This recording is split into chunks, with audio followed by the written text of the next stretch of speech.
that someone changes their passport, they lose their old passport, and they no longer have that citizenship. But then the World Championship website refuses to acknowledge their new passport.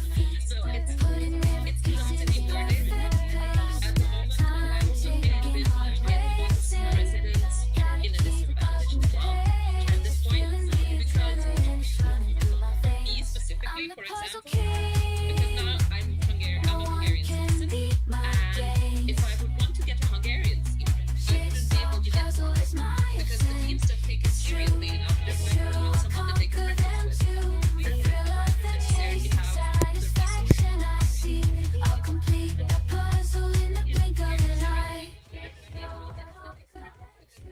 Puzzling is my game, you know I'm the master, fitting all the pieces faster and faster. Competition's on, I'm ready to compete. I'll finish that puzzle right under your feet. Putting every piece in its perfect place.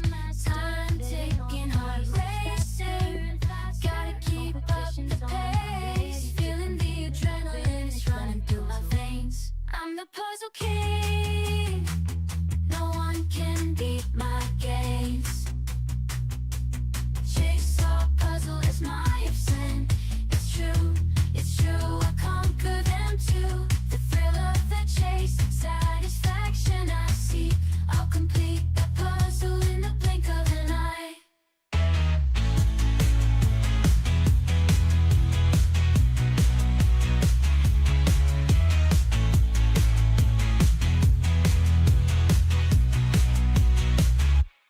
Puzzling is my game, you know I'm the master, fitting all the pieces faster and faster. Competition's on, I'm ready to compete. I'll finish that puzzle right under your feet. Putting every piece in its perfect place. Time taking, heart racing. Gotta keep up the pace. Feeling the adrenaline is running through my veins. I'm the puzzle king. No one can beat my games.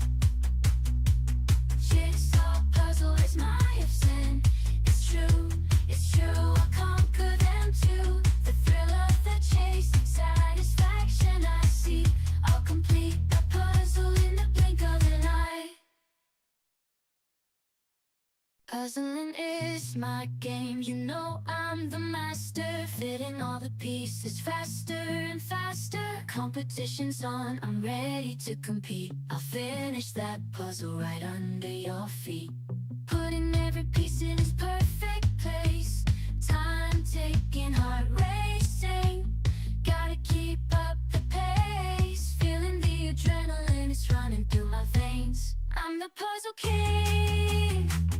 No one can beat my games. Jigsaw puzzle is my obsession. It's true, I conquer them too. The thrill of the chase, satisfaction I seek. I'll complete the puzzle in the blink of an eye.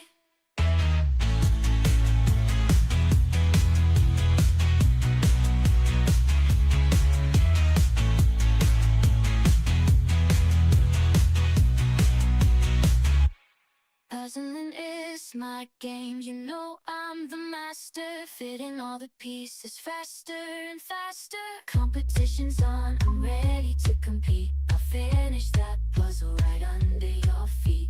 Putting every piece in its perfect place. Time taking, heart racing. Gotta keep She just said, up "Hi, the Karen. pace. Please use the new Feeling link." adrenaline is running through my veins. I'm the puzzle king. No one can beat my games. Jigsaw puzzle is my obsession. It's true, She sent it to me, but I don't know how to. the thrill of the chase, satisfaction I seek. This? I don't know what to do here. The puzzle in the blink of an eye. Puzzling is my game, you know Was there a I'm new the link that was recently master, sent? fitting all the pieces faster and faster. Competition's on, I'm ready to compete. I'll finish that puzzle right under your feet. Putting every piece in its perfect place. Time taking, heart racing. Gotta keep up the pace.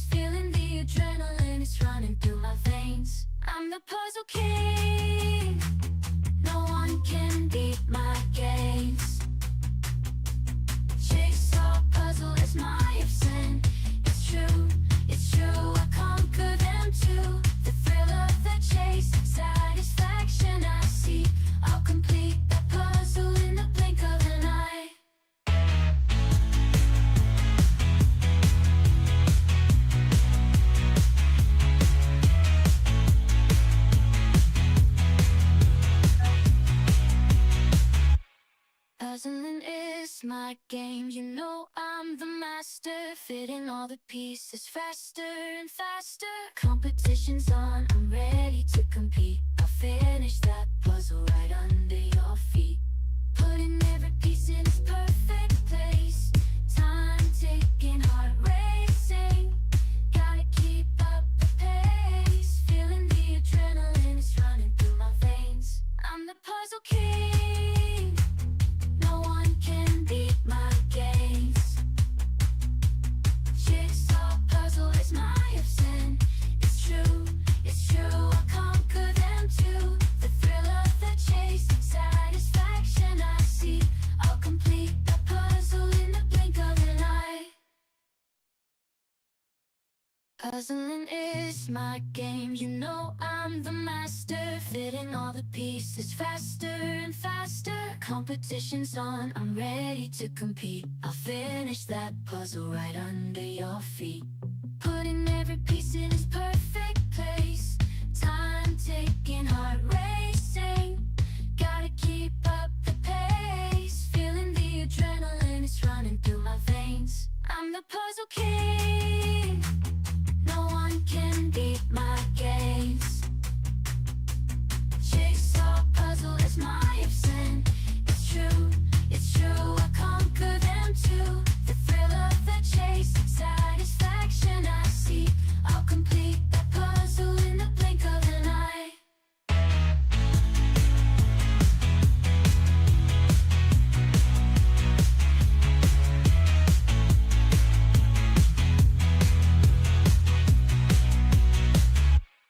Puzzling is my game, you know I'm the master, fitting all the pieces faster and faster.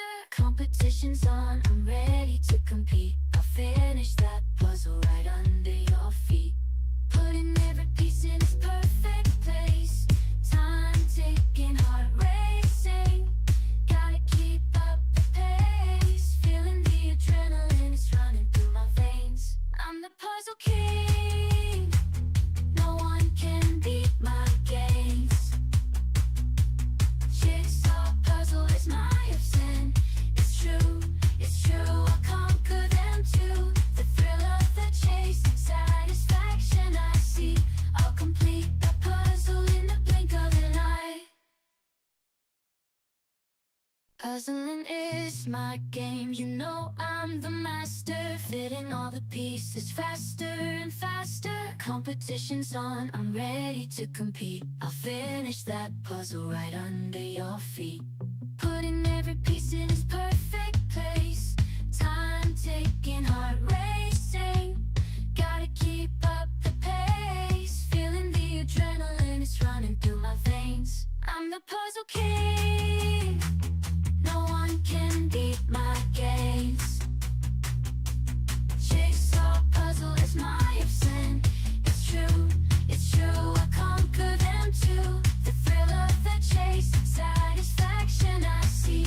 I'll complete that puzzle in the blink of an eye.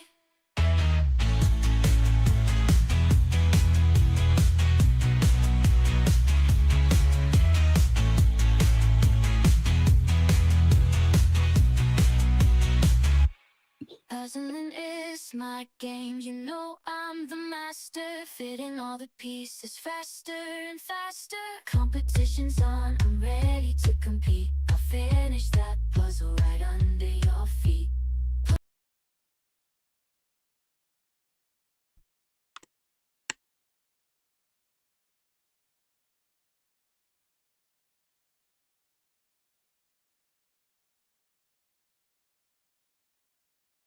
All right, good evening, everybody, and welcome to tonight's competition. Can I get a thumbs up from all the participants today? All right. Welcome, James. Thanks for being my co-host today. You can turn your mic on.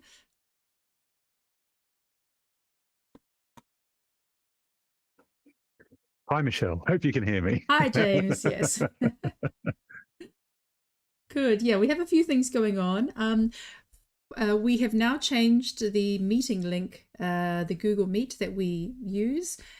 So the newest link is in the email. I've also got the old link open, so I've just been sending people over in case they didn't read the email or they didn't get the link.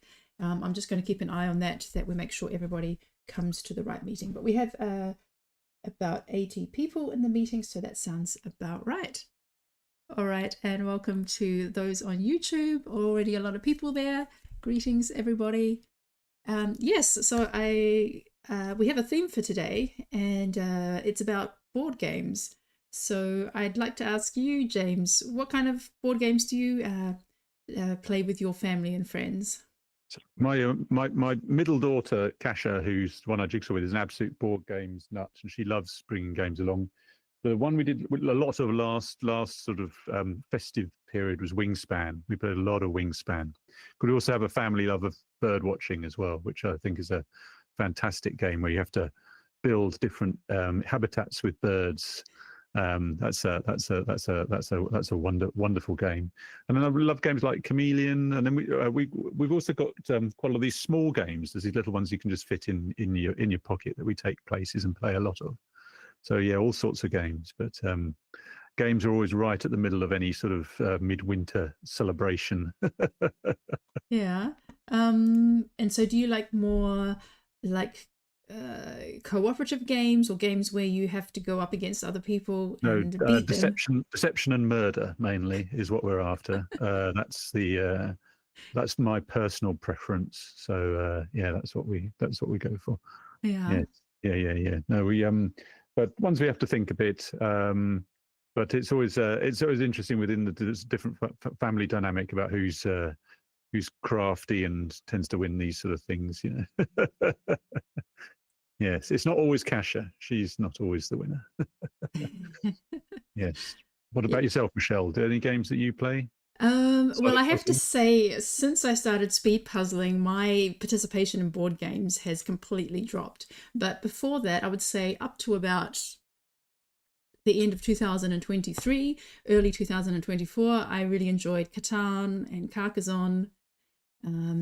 That was more something that I played with my husband, and sometimes the kids would join in as well. And it's something that's quite funny is that now my kids are a bit older. So my oldest is 15, my youngest is 10. And we've had this Monopoly board game. I didn't even know where we got it from, but we've had this Monopoly board game forever, which has just been like stuffed in a cupboard. And then just recently, like in the last few weeks, they've got it out and started playing it. And my husband said that it was actually the Monopoly that he played when he was a kid. But it's just so funny because all the rest were playing the board game and Monopoly, and I was doing a puzzle. And yeah, they were learning my kids were learning the harsh reality of taxes at some and point, capitalism. If we get time today, because it's really funny, because I'd not really heard much of Catan, and then it's come up 3 times individually today. And I'd love somebody to explain Catan to me, because I think that might be one that we might start to explore. Yeah. So actually, I have to, before we start, yes, okay, nobody is in that other meeting. That is good. It looks like everybody has arrived here. What I'm going to do is I did say that we're going to do a giveaway. So very kindly, the puzzle brand of today has sponsored some puzzles to be given away. We're going to give away 2 to participants, and we're going to give 2 away to the viewers. For the viewers, you will have to answer the question, what kind of board games do you play with your family and friends? And for the participants, we are going to, in true board game style, we're going to roll the dice and see who will win. So based on your placements today, we're gonna find out which placements are going to win. But first of all, I will show you the prize. You have a very weird shaped box. So probably if you've done this puzzle before, you know which brand it is. But anyway, we have a lovely 1,000 piece puzzle here called Sea Spirit. That looks lovely. And then we have Forest Spirit.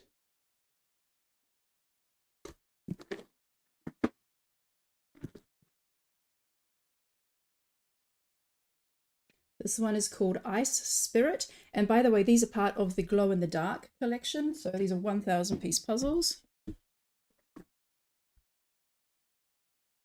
And then we also have Desert Spirit. So let us know what you think of those puzzles. And to find out who's going to win, so I have a dice here from my husband from his D&D games. And one has single digits and one has double digits. And I'm going to exclude first, second, and third place because they win prizes, vouchers worth 50, 40, and 30 euros. And if I get a number over the number of participants, then that gets excluded as well. But okay, here we go. So 20 and 3. So whoever gets 23rd place today will win a puzzle. Let me write that down. Place 23. And 70 and 0. So place 70. Okay, so that's just the giveaway. Okay, I'm going to keep myself on the screen. We have someone participating for the first time today who is deaf, and they have asked that I give them a visual, like a countdown, so that they know when to start. So I will say, now you may unwrap your puzzles, and I'll also write that in the chat as well.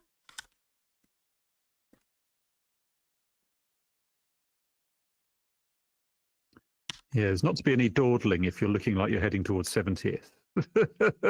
Yeah, don't aim for 70th, but it's a consolation prize. Okay, so take out the box. Yeah, make sure the plastic comes off. It is a weird shape. If you want to use the box, it's going to be really awkward. You do have a poster in there, so you may take the poster out. I have to write that in there as well. What is the title, Michelle? This is called Le Foret, which is French for a forest, I believe. Is that right? The Foret. Okay.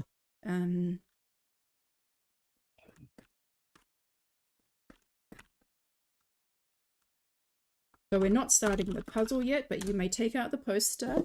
Make sure that the puzzle pieces are back in there. There are some cards in there. Just ignore those. You can actually take the cards out. You can do that later. So you want the pieces in the box with the lid on. You may take the poster out. Okay. When I do the countdown, I kind of need to press things on different buttons. So my husband is going to be my hand. He's going to say hello. This is Eric. Hi, Eric. So he's going to do the pressing, and I'm going to check. Yeah, helpers, can you check that Ellie has unwrapped? Can you just make sure that she's ready to go? Ellie with an E.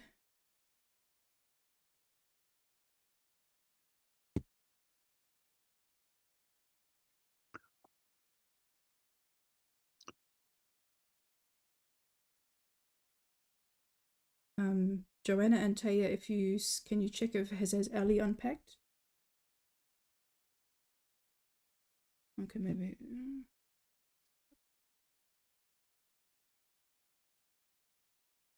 Okay, I don't actually see her under her name. She may have registered under another name. I'm going to assume that she's in there and that she has received the message. Okay, so we will do a countdown in 5, 4, 3, 2, 1, go. Puzzle, everybody. And we're off.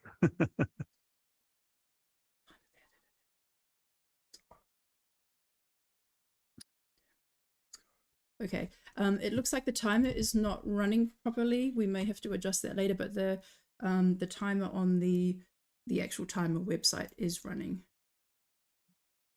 Okay, so we'll just have to ignore the timer on YouTube for now. So unfortunately, the folks who are watching YouTube don't see a timer.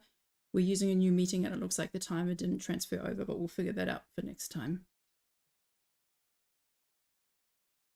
Okay. We have to start. Okay, the timer is running now. Okay. It's about 10 seconds slow, but that's okay.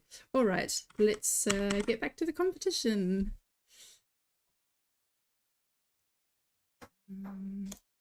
So I was fascinated by the box, all wrapped up, because I saw Aaron was showing us the box last night in its wrapping, and I had no idea what brand this was going to be.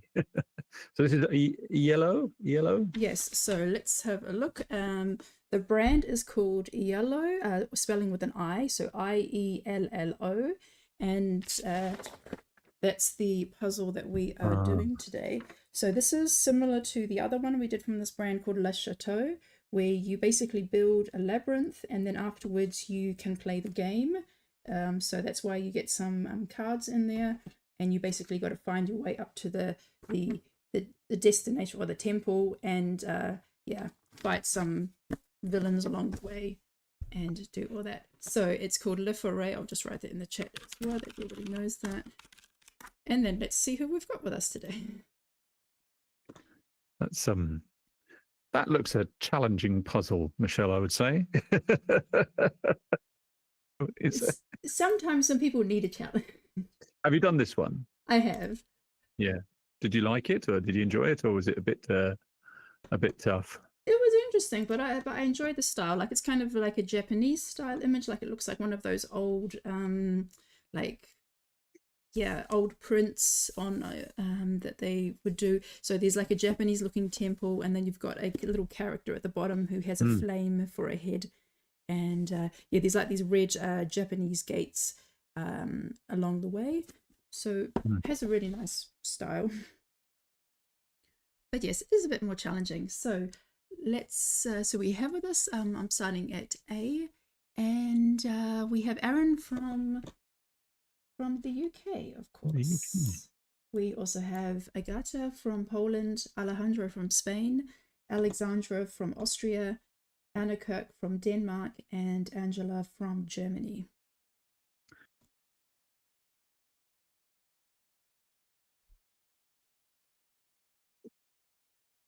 Yeah, so you can see that the yellow bits that are sticking out, that's the road. So the pathways are all yellow.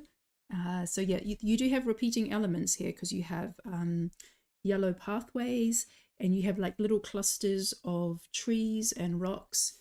But you can see on this low on the bottom middle from Anna Kirk, you can see her poster that the bottom right hand corner is this blue sea. And there's a little bit of clouds at the top. Yeah, no, I was thinking about where you'd start with it, and what you might pull. The little pink area of trees at the bottom sort of leapt out, and possibly the green, but even the green is represented a little bit lower down in the smaller trees. So it's one of those puzzles that's quite small detail, with a lot of the color thrown widely across the whole piece, isn't it? So my immediate impression of this is it looks a challenge. I think there's things like the way the little triangular coniferous trees at the top are in lots of places. There's no sort of one thing. Things are all over the place with it. I think that's going to be. I think that will be a strong challenge for tonight's competitors. Yeah. So the same brand last time was Iello. That was like this orange castle that Alejandro won that competition, and it was a bit harder than usual. So we didn't see a time in the 30s. I think it was in the 40s, at least the first finish, and yeah, we could be seeing something similar here. I mean, this is an image that was obviously not designed specifically for speed puzzling. The company Iello, they produce board games actually, and we're actually going to have a representative from the country, Roger, who's going to join us later, and we're going to learn a bit more about the company. And he was also the one who got in touch with me and offered to sponsor some puzzles as a giveaway, which we really appreciate. And yeah, so basically they use original artists for their board games, and then once they got into puzzles, they used some of those artists to make puzzles you make images for the puzzles, and that's why they have these kind of fantasy style images like the puzzles that I held up before. But also when they have do a puzzle, they have different twists. Like there's ones where you're actually puzzling the image which is not actually on the box, or something like this where there's a game involved. So yeah, it's always something a little bit different. Yeah. So the spirit ones are just normal, straightforward puzzles. Yeah, these ones. Can we see a little bit more in the view, so we can just see that one up again, Michelle, so we can see it in the your shot of the one of the prize puzzles. Yeah, I'll just introduce these people, and then I can put myself back up on the screen again.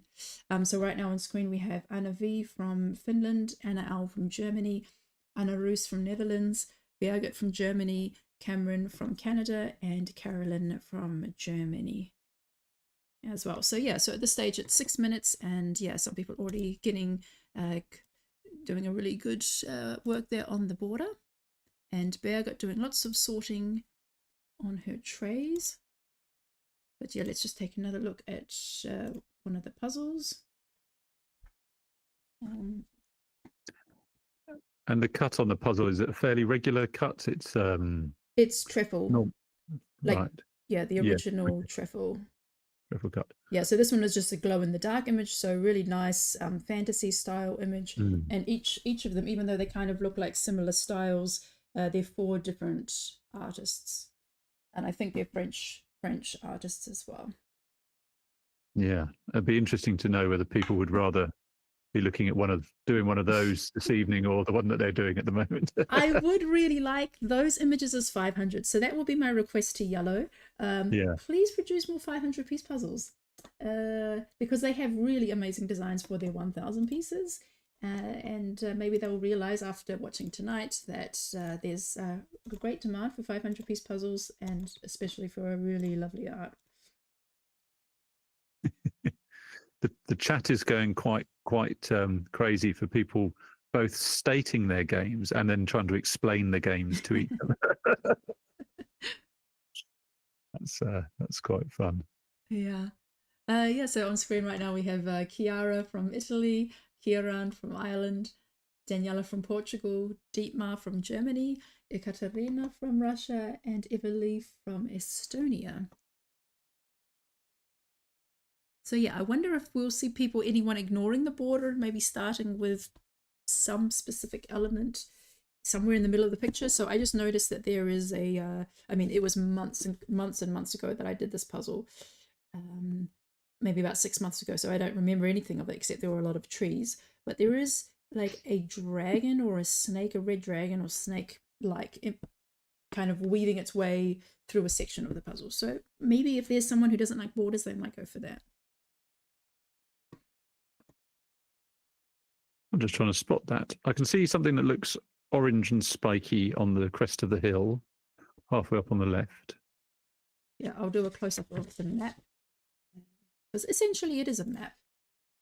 It's a poster that's... Oh, I can see it. Yeah, okay. I can see a dragon up the top now. So every time you play the game, you presumably have to build the puzzle. Or you could cheat and just use the poster. Yeah, I suppose so. Yeah. So I did that before because it was so long ago that I did the puzzle, and I didn't want to obviously build the puzzle again. So I gave the box to my husband and I said, go downstairs and read the instructions and then give me a synopsis of the game.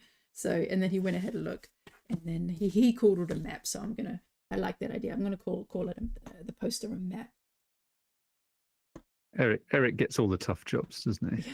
Well, he's the board game player in our family. He's the one that buys all the board games, and yeah, especially the harder games with like lots of pieces. Like I don't know, he and my son, they really enjoy the games where you have to you spend basically half an hour setting up the board and taking out all the pieces and arranging all the cards and piles, and then you got to spend another half hour reading the rules before you can even set up the game. So that's their style of game, and I like games that are just fast and over and done with it. And then you can play it again. Yeah. Well, I suppose you've got spottable. I mean, again, the red flags. Whether you'd put, but again, they're going to probably only sit on one piece, aren't they? And you've got that skeleton figure there crossing the road. Yeah. It's quite fun. Yeah, I like that. Ali says in the chat, my grandparents met at a board game night. Ooh, that's really cool. Oh. Yeah, and Gaza says that this one looks easier than the last Iello. A nice image though.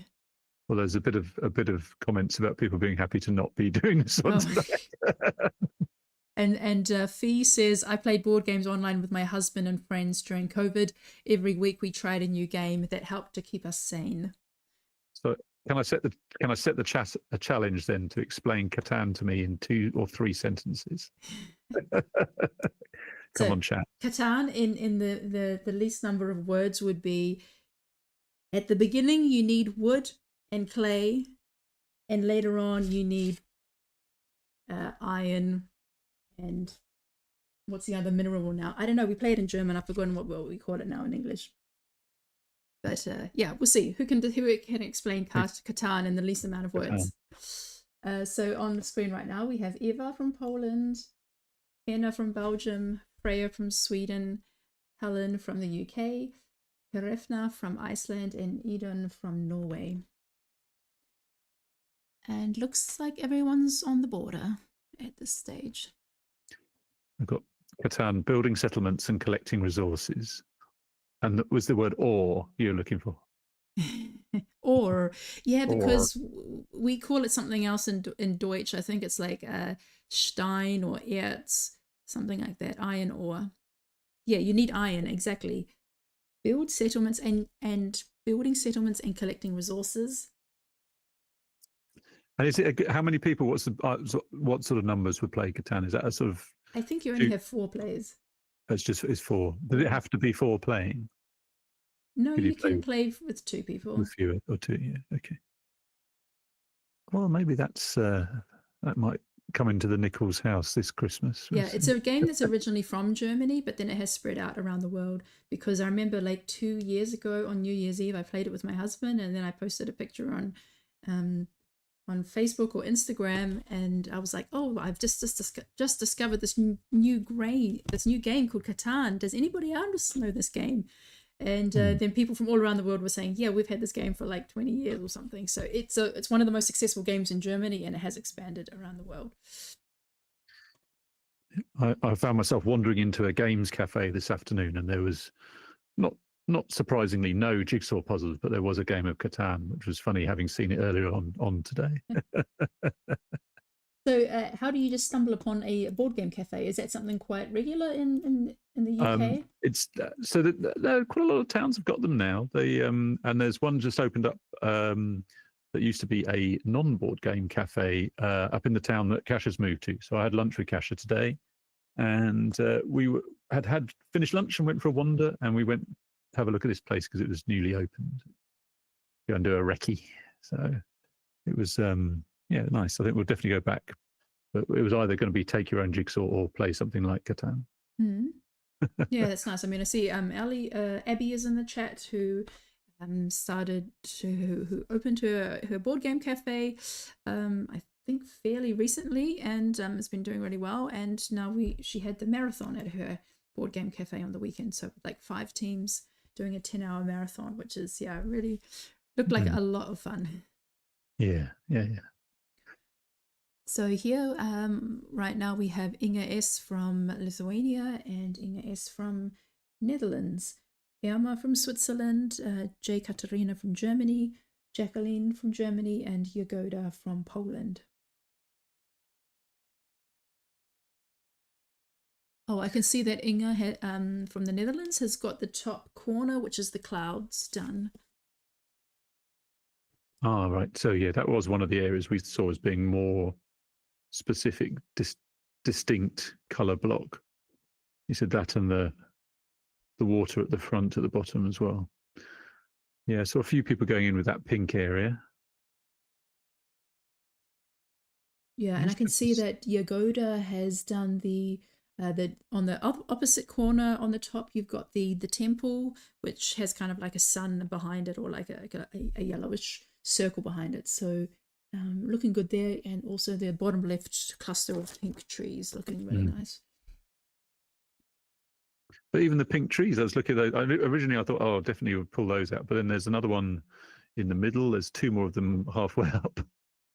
I certainly thought to sort of splatter the items around the whole picture frame. That's Oh yeah, Goda is doing really well there. So you can see she's got that red snake-like section done, and also, oh yeah, there's like this orangey, it's like a fox, a glowing fox with multiple tails. Yeah. My daughter told me that that's some kind of special icon in Japan myth lore, like the nine-tailed fox or something like that. So, but she told me that because we did a different puzzle together which had that, and now I'm actually seeing it in this one. So I'm starting to see this transfer to other images.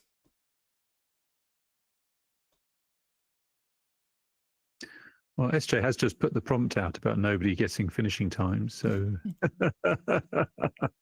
we could ask people if they might like to have a bit of a guess at what time we're going to come in. I suppose you were thinking there might not be a sub 40 on this tonight, Michelle. Well, do you I'm think? just going to double check what the time was for the other puzzle, the winning time. I have to go back into our archive and check that. Alejandro was the first finisher with 50 minutes and 53 seconds. So that was the first finish of La Chateau. If somebody wants to use that as a gauge, as a benchmark to make their guess, go ahead. Okay, so here on screen right now we have Janine. Let me find my screen again. Janine from Germany, Jessica from the United States, Jessica from Germany, Yuka from Finland, Julia from Iceland, and Camilla from Poland.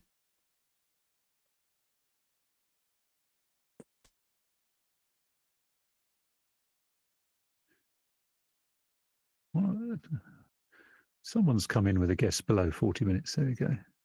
Puzzle with fee.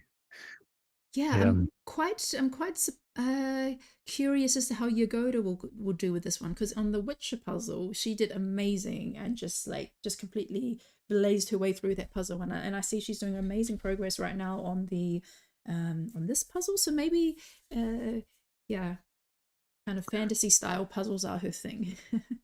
It's hard to work out what sort of puzzler this puzzle would suit, because it's not a feature building puzzle. It's certainly not anything like a gradient puzzle. It's a certain amount of pick and place in it, I suppose. But but I think my feeling is this will be a real sort of polarizing puzzle. There'll be some people who will really not like it and will struggle with it, and some will be doing great on it. Yeah, so it's very detailed. You're going to have to look at the box a lot. I assume most people to basically find like where exactly does that little figure or that little bundle of trees. I mean, it's just trees all over, but they have different shapes and different colors, but they're all kind of scattered. So yeah, we will probably be seeing a lot of people holding pieces up to the poster trying to find where it belongs. Krista Lersha, your camera is off. Krista Lersha, could you please check that? So on screen right now we have Karen from United States. So that's Karen B from the United States, Karen H from the Netherlands, and then Karin from Sweden, Karina from Germany, Katie from United States. And let's see if Krista is... yes, I can see you now, Krista. Thank you. And Krista is from Austria.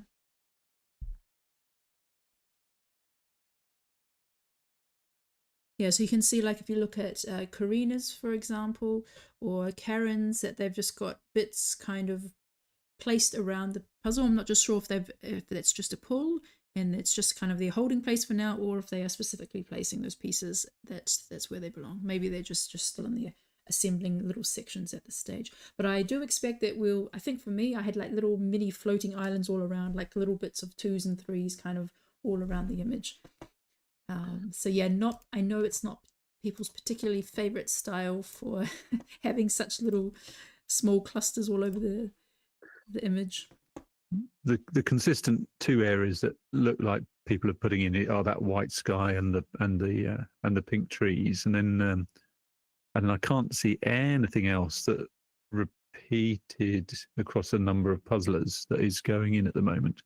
So obviously those are proving to be solid starting points. I can see a few people have got little piles of the very dark pieces. I think they're going to work on, but yeah, be interesting to work out where the gaps are going to be at the end. I think. I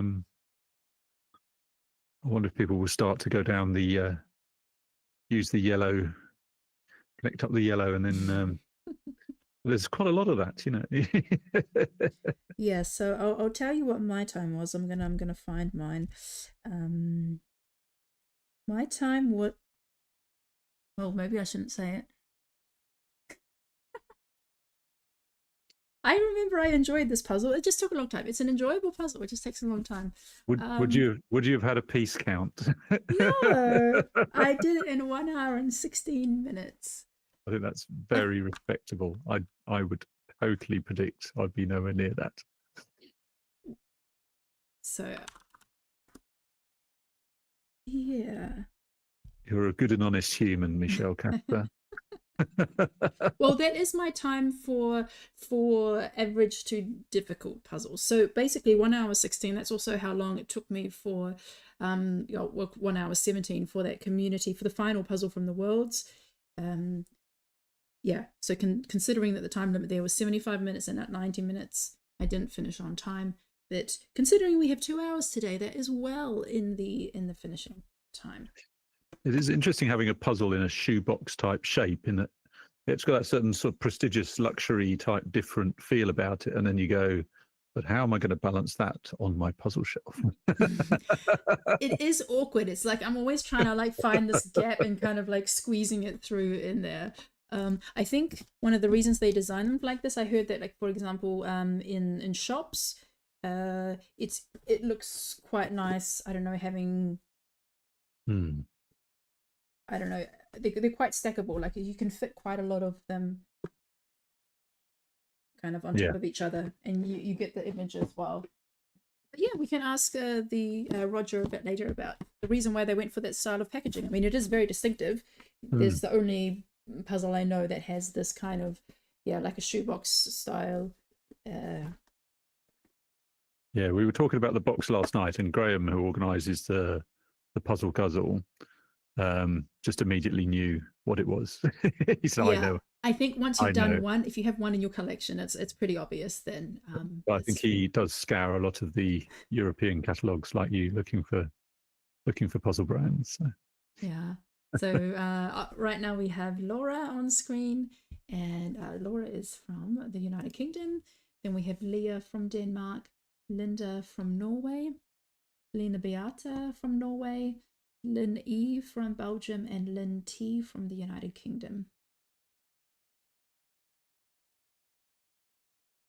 So yeah, so Lynn has done a really so I think we're going to see people starting from the edges and kind of working their way towards the middle, because you can see that, like with Lynn Alfie, that she's she's done the clouds attached to the border, and now she's doing this bottom left hand corner.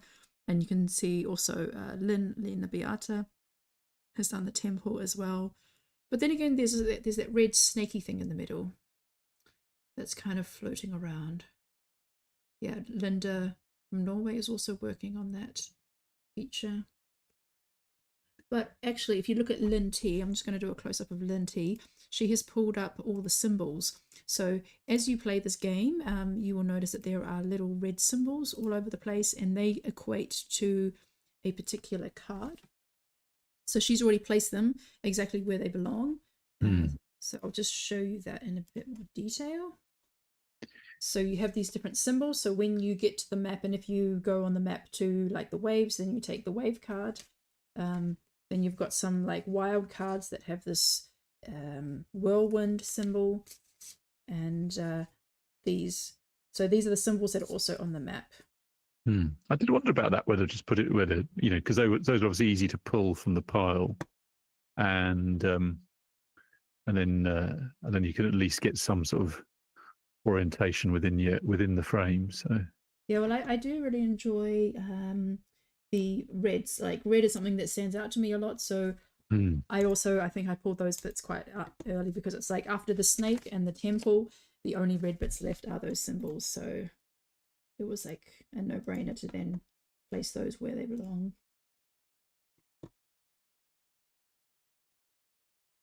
Okay, so we're up to the M's. We have with us Maggie. Hang on. Maggie from Austria, Maya from Slovenia, Melina from Germany, Mari from USA, Maria TB from Sweden, and Melanie from Germany.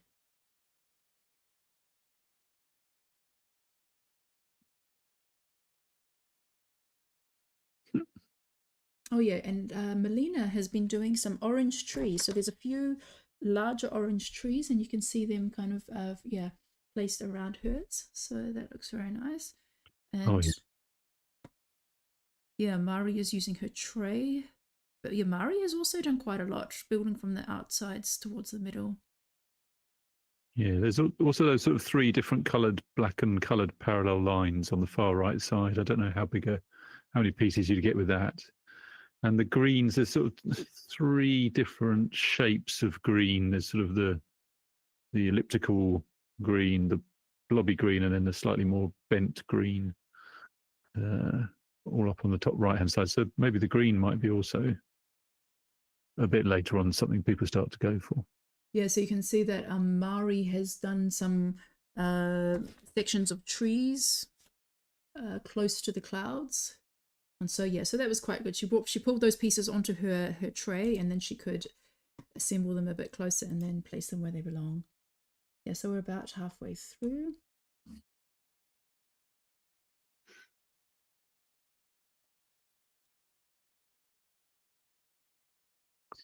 And we've had some comments about people being happy this wasn't in a 50+ competition. Then you might get another apology. Well, I think it's a lovely puzzle to look at. I think it's a nice design. I think for speed puzzling, I think there are some people for whom this might be kryptonite, but we'll see.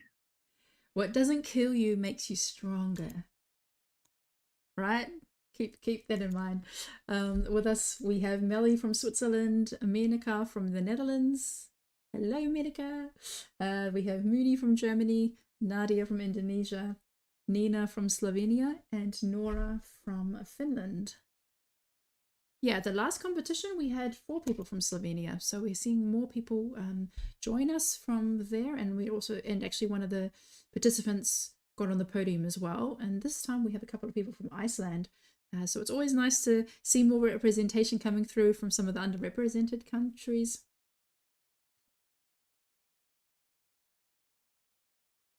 Yeah, so I can see that, yeah, Menika's board might get a bit small for a portrait-sized image. I know. You've got your advent calendar there and all kinds of other puzzle paraphernalia going on there with your puzzle teacup. Puzzle mug, yeah. So her table might get a bit crammed.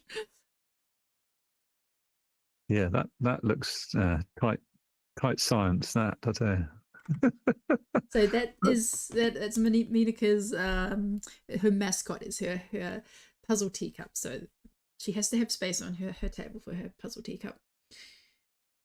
Yeah, so at this stage looking pretty similar. We're at 29 minutes. So are we going to get a sub 30 on this one in the next 7 seconds? Let's see. This is where we realise Christian is on the call and he's already finished it a couple of minutes ago.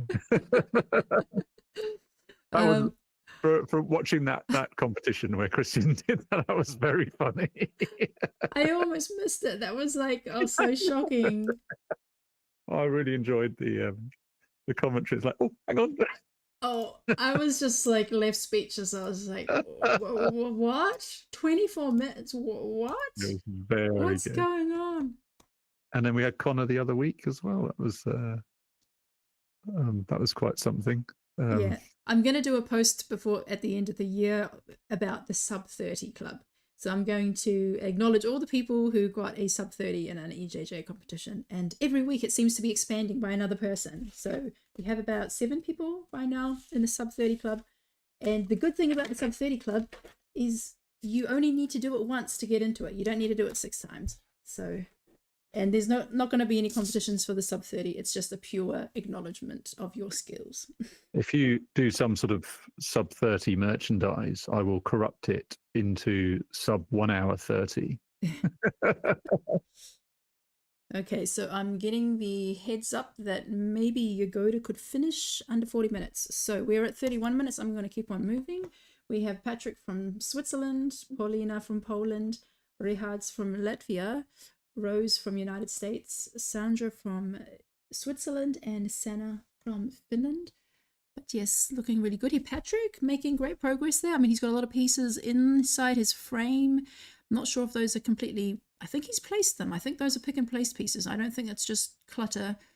I think he's quite advanced there. Yeah, Sandra is also looking really good.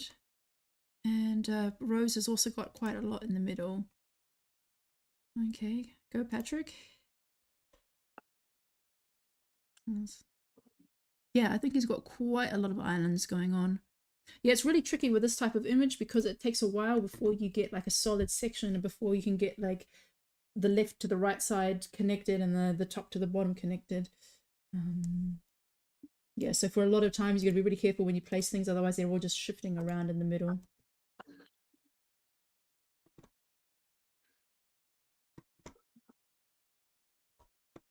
Okay, so we also have Sana VT from Finland, Sara from Sweden, Saka from Czech Republic, Satu from Finland, and Simona from Czech Republic. Oh yeah, and then Simona M from Czech Republic and Simona K from Germany. And Simona M, she is one of the brains behind the myspeedpuzzling.com, which we all love to use on a very regular basis. Fantastic. Yeah. Big thanks to her for that. Looks like Yagoda has maybe 40 pieces still to go, I would say. Okay, I'm going to put her up on the screen right away. What, 40 pieces?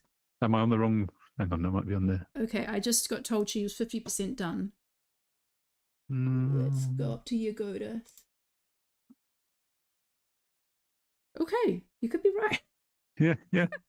Okay, can I read to the end of the alphabet before Yagoda finishes?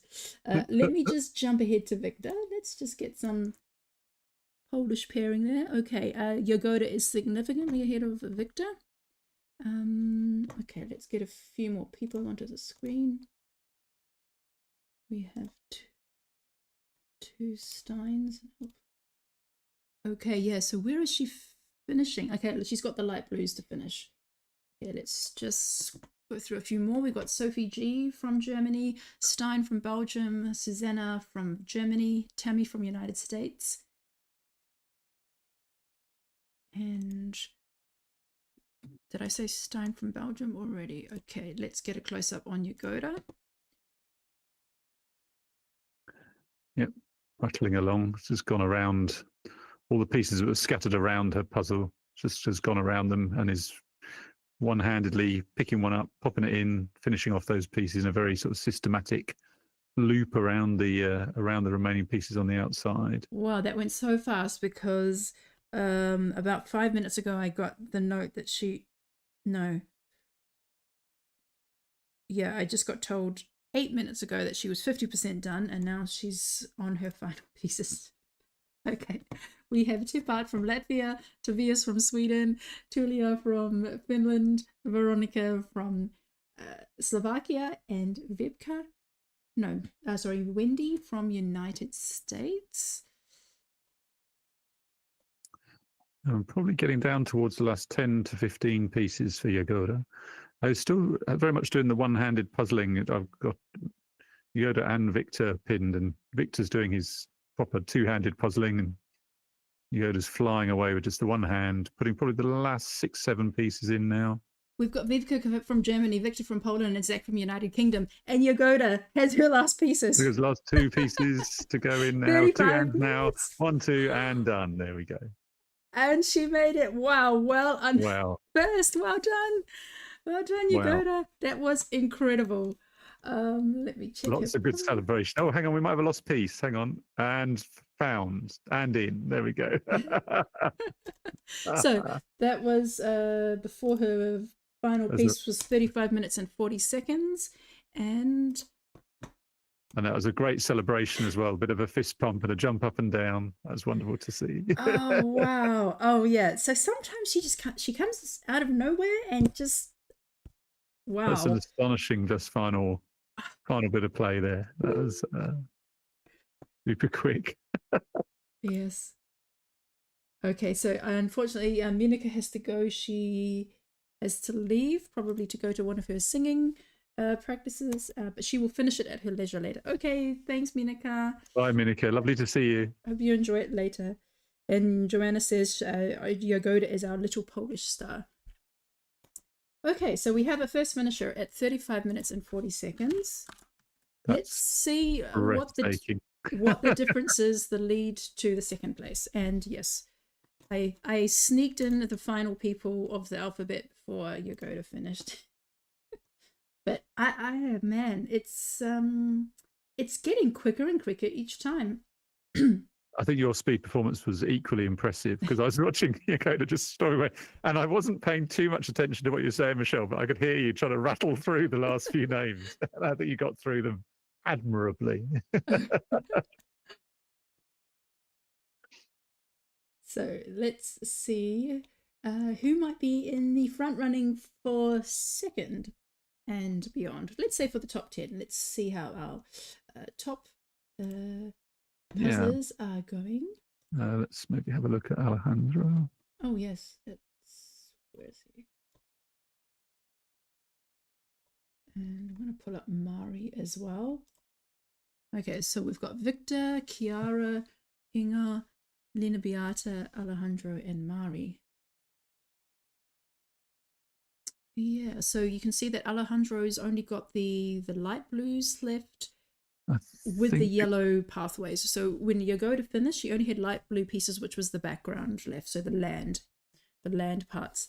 He's still got the yellow pathways to go.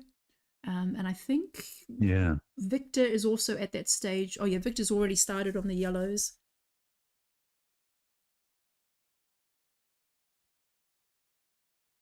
Okay, and yeah, I think Inga is also making really good progress. She hasn't done that bottom right corner with the dark C. You can see the dark blue pieces pulled off to the side there, but I think that part will go really quickly when she gets to it. But it looks like she's more focused on some of the details. It's hard to split where they are based on trying to work out the pieces left on the table. I think this is very close between Victor, Alejandro, and Inga at the moment. Yeah, SJ is wondering if she moves to Poland, will she automatically get better at speed puzzling? Yeah, it's quite something, isn't it? It's like, how many good Polish puzzles can there be? Well, we can say the same about the Netherlands. Yeah, but yeah, let's just, while we're watching these SJ, the UK's time will come. Yes.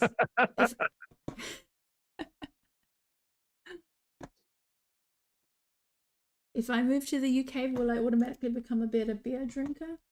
I was wondering if that was in the chat or whether that was you. No, that was just me. It's being a bit silly. I would say I think there's a lot of competition across Europe for that. Okay, I'm gonna bounce including around. Poland. Yes, that's true. I'm gonna bounce around a little bit and just see who else might be in the running. But I also wanted to read some of the comments that we have. So I just put Patrick and Saka on screen. So Lena Beata says she really loves board games, but for playing with family and friends, she loves Carcassonne. Easy rules, and you can be really social while playing instead of getting silent and concentrating on what you have to do to take the decision in the moment. I also love cooperative games like Pandemic. With my friends, I play D&D, which is one of the most famous tabletop role-playing games. What's really interesting is that several people mentioned Pandemic, which I've never heard of before, but it sounds like it's quite a fun game. Yeah. There's a few different versions of it out now, I think. Yeah, and Kieran got quite emotionally involved in Pandemic. So he says, so he also likes Wingspan, Terraforming Mars, Pandemic, Azul, and Splendor. Pandemic is a great cooperative game. We played the Pandemic Legacy Season 1, where game results carry over onto the next game, and there is a season story. And our very first game, something happened in Atlanta, where the Center for Disease Controllers burnt down. I couldn't sleep that night thinking, we've lost Atlanta, we're screwed for the whole season. But thankfully we recovered in later games. Huge fun. I think Victor's probably got 30-ish pieces to go. I probably would put Victor slightly in front for the second place, what I can see at the moment. Yeah, I think he's got less pieces overall. I mean, this is amazing. This is we're at 41 minutes, and I mean, this is a more difficult puzzle for sure. We played D&D for the first time last Christmas, and that was such fun. It was. I love the way that you can sort of just take it the direction you want to take it. It was. It got quite silly, but.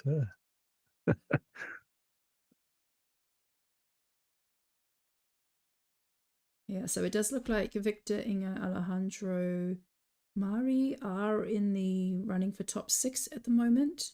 And then there's a bit of a gap. It's going to be quite some people behind. Then the next wave will be a little bit further behind.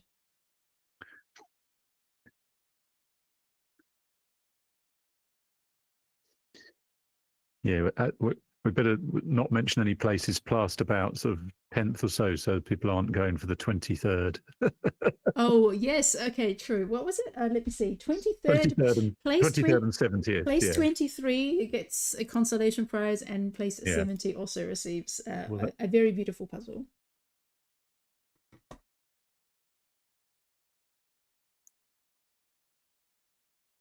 I still cannot call this. It looks very similar piles of pieces. I don't think anyone's putting their pieces on the puzzle this time round. I think it's but similar. Everyone's got 25, 30 pieces still to go. This is going to be very tight. I think the Victor, Alejandro, Chiara, and Inga are going to be probably all within a minute or so of each other. I'll be surprised. Yeah, so it's already, this puzzle has already proven to be easier than La Chateau, where the first place was 50 minutes. So the first finish here was at 35 minutes, and I think we're going to see. Oh, actually, we're already over the 40s. But yes, we're going to get some finishes before 50 minutes for sure. So. Yeah. So in comparison, this will be the faster puzzle of the two. And if Alejandro is the fastest, then you've got the sort of case control of Alejandro. So it's not just different puzzlers. Yeah, so we're at 44 minutes. So I think he's going to finish this before 50 minutes. Yeah, something bad has to happen in the next 5 minutes, I think, for him not to get there. Although the last few pieces do look like they are properly challenging. I think they are taking people a lot more. They're not just smashing them in like you sometimes see as people get down to the last 15, 20 pieces. Yeah, I've also got Veronica on screen. She's also doing really well. I mean, she's got her pile split left, right, and some pieces above. So we don't see just the big massive pieces in one go. Chiara is also doing great. Also, her pile is getting close. Victor's pile looks like it's just about now. I think we're going to be seeing Victor finish very soon. Probably less than 20 pieces to go. And I mean, Inga's got all the pieces quite close together, so I can't quite see how many. But I think Victor is narrowing in there on getting the second place. Yeah, I think that's nearly there.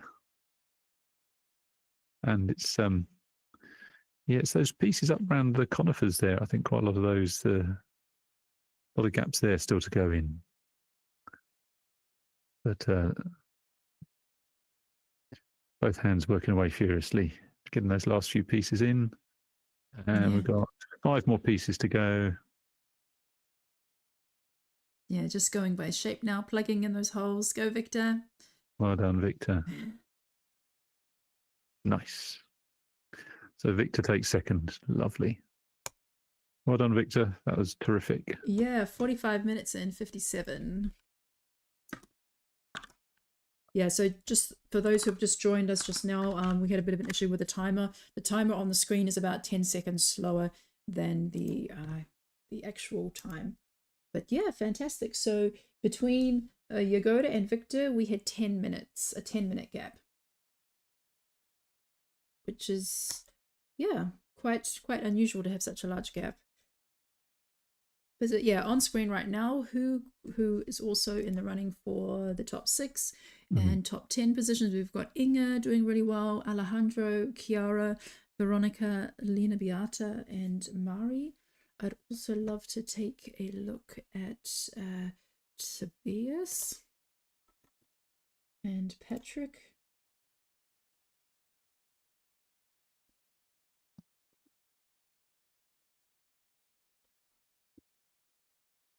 But yeah, this is definitely not an easy one. So yeah, you've got to be able to focus in on so much detail. It is a lot of pick and place, a lot of repeating elements.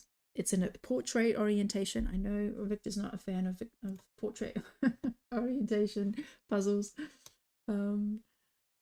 So yeah, and just an unusual image. It's you can't really say, oh, it's like this puzzle. The only other puzzle that it's similar to is La Chateau, actually. Yeah, but people don't like portrait. I wonder whether that's an eyesight thing. That it's just further away to see the further part of the puzzle, or or just how you set up your pieces. But anyway. Yeah. So Victor is So Yagoda is not staying for an interview. Oh, Yagoda, you're still in the meeting. Would you like to have a chat? Because she indicated no for an interview, but she's still in the meeting. Yagoda, if you'd like to chat, you can join us. Okay, but here Inga is on the close. I think Inga's going to get there, going to go for third, but Alejandro is really close behind, and Chiara. Inga's hands moving so quickly there. Yeah, and Inga, let me tell you what Inga says.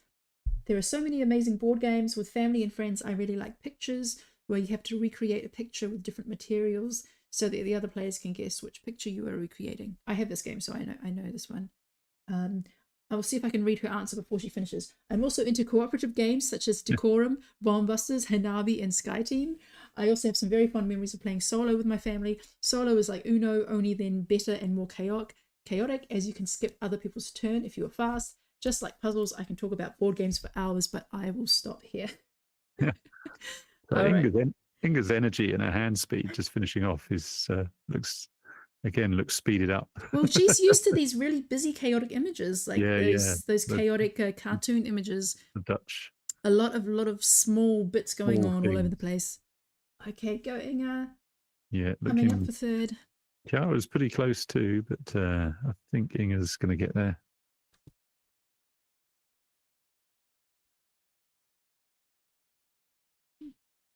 Congrats, Inga. Well done, Inga. So we have 3 finishes under the 50 minutes. Congrats.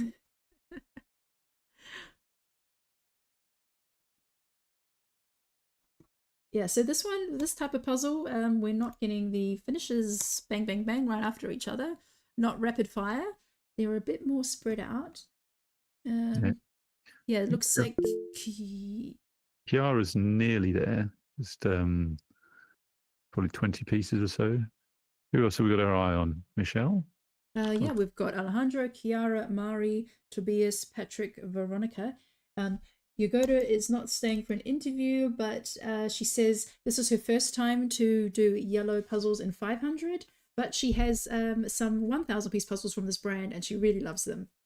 So that's wonderful. So she is familiar with the brand and really likes their style of images. So thanks, Yugoda, and congrats. Thanks, Yugoda. That was terrific. That was really amazing to watch the last bit there.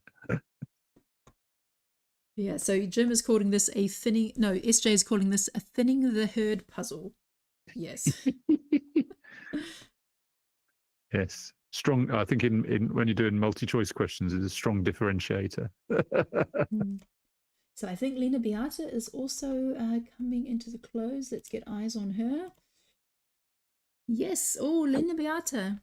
Looking really good. But yeah, Chiara, Alejandro, Mari, Lena Beata, all going to be finishing in the next 1 or 2 minutes. Looking really fantastic there. Yeah, Chiara's nearly done. Last few pieces going in for Chiara. There we go. Got us two, and Chiara's done. Well done, Chiara. Oh, awesome, Chiara. Big thumbs up. And Alejandro as well. Yeah. Good job. Okay, so still a place in the top 6 available. And I need a... Let's see. Looks Linda Beata and Mari look about the same amount of pieces on the table. Maybe Linda Beata just ahead.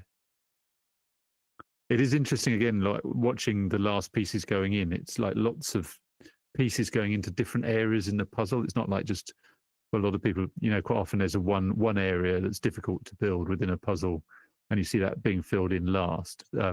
It's just looks like lots of pieces going into, presumably into that grey blue background matrix. Just the difficult ones to spot exactly where they go. Nothing to sort of anchor them to. Yeah, that's true. It's they're finishing with the background all over the show. There's no like gaping hole that's being done. And here comes Lena Beata with the final pieces. She's got her little mascots cheering her on, and done. Oh, fantastic! Well done, Lena Beata. Woohoo! Very good. Very good. Okay, Victor, would you like to chat with us? Hello. Hi, Victor. Hi. It's good to see you. I think last time I saw you was Sunday night at the End of Worlds in a bar with some Australians. But Sure. no, good to see you. I was just going to say, if I got a chance to speak to you, I did hear Peace Talks, your piece on that, and the bit that Rob said to you at the end. I was all the way through. I was so hoping he would say it to you about how, because I know you expressed sort of anxiety about how you were seen within the puzzle community, and I was going, please, Rob, just say something to Victor about how we all feel about you, which is that we all have so much admiration for you, and anything that you're doing, like remembering the piece shapes and that sort of stuff, I felt was just about adding to your skill set. I mean, it's totally fine, and we just all admire you for that. And that's another thing that makes you a great competitor. And he said it, and I was so pleased. But I thought if I ever get the chance to speak to you in the next few months, I would also say it to you as well, that the puzzle community, we talk about that sort of thing, and we just talk about it as being an excellent thing, and how we all admire you for that. So there you go. I've said my little bit there. Thank you so much. Not a problem. Not a problem. So how was this evening? What did you think of the La Foret? I think this puzzle was really great, and also very difficult. I have done the previous puzzle that was used in EJJs. I borrowed it from Olivia from Poland, and I think my time on that puzzle was exactly the same.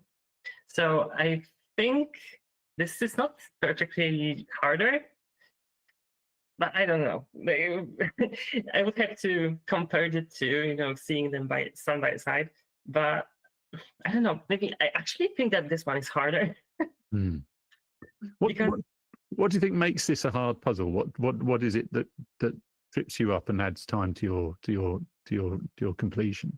Well, first of all, false gradients. This is something that wasn't pleasant. There is a gradient on the very top when you see that the background is dark. Oh, yeah. And you would expect that it would, gradientally go down and, get brighter, but it doesn't. No. So maybe it was like 5 pieces that were darker and you knew that they go there, but that's it. The other thing would be the green trees, but the blobs, not the ones with the lines. And also one thing that I was like, what is happening? I had 2 pieces with those triangle trees on the left, and I was like where they go? I have them done. And then I think it was like 10 minutes later, I figured out that they are again on top of those fields on the left side. Oh, right. Yeah. Oh, right. Okay, I can see. Yes. I was looking for them. Oh, so the ploughed fields reflect across both sides, don't they, as well? But they're on a slight more of an angle on the left. Yeah. No, it's I think it's a tough puzzle. This. It's got a little bit of the Boston skyline to it, I think. And also the water wasn't very easy because, I mean, it wasn't that many pieces, but first thing is that the regular trefoil piece cut has like crazy false fits. And I think in the upper frame, I had like 5 false fits while doing it. So I was just like, okay, I don't care. Let's go to something else. And the other thing was that the last puzzle that I did yesterday for speed was 1,000 pieces. So when I saw this water in the bottom right corner, I thought it's going to be on the bottom side, like 2 rows of pieces, but it was only the frame. And I left too much space, and then I couldn't figure out how to close the sea. And I think, wasted a lot of time on that water. The only easy part for me was the colorful trees, so the pink ones and the orange ones, but the willows. Yeah. Because the circle ones on the top were more difficult, but also I just did them by pick and place, looking at the road behind them. Yeah. It's funny you saying about the gradient on the background, because I hadn't even spotted that until you pointed it out. It's like you need the eyes of Victor to see that, and I go, oh, right, yeah, no, okay, I get that. You have to have the same, amount of frustration trying to get something out of the pieces. Yeah. If there's nothing on it. So now you did give us an answer for your about the games that you like, and you said you like, is it code names you like? Yeah, I think we have played code names. Yeah. And what is it you like about code names? I think it's one of the first board games that I played with my friends. And it's just a very special thing for me. And also one of my funniest memories was with this game. Because we played it like the first time with, I think, like 3 other girls that I knew back then, and we had this board of cards, and basically like the answer that we are going for was like Swedish, so someone said IKEA or something like that, and you had some furniture there on the board so we can like place them, and and my friend that was supposed to guess the card, she heard like Sweden. And oh no, it wasn't Sweden. I think it was the other way around. It was IKEA. It was the password. So I said IKEA, and she was so confused because she was sure that it's from Sweden, but then she started doubting herself, and she picked the card that had the Dutchman on it, and it was the black card. That was the assassin card. Yeah. I love code names. I think it's a great. I love the way when you play code names and the person says the word and they look at you and just expect you to get it straight away.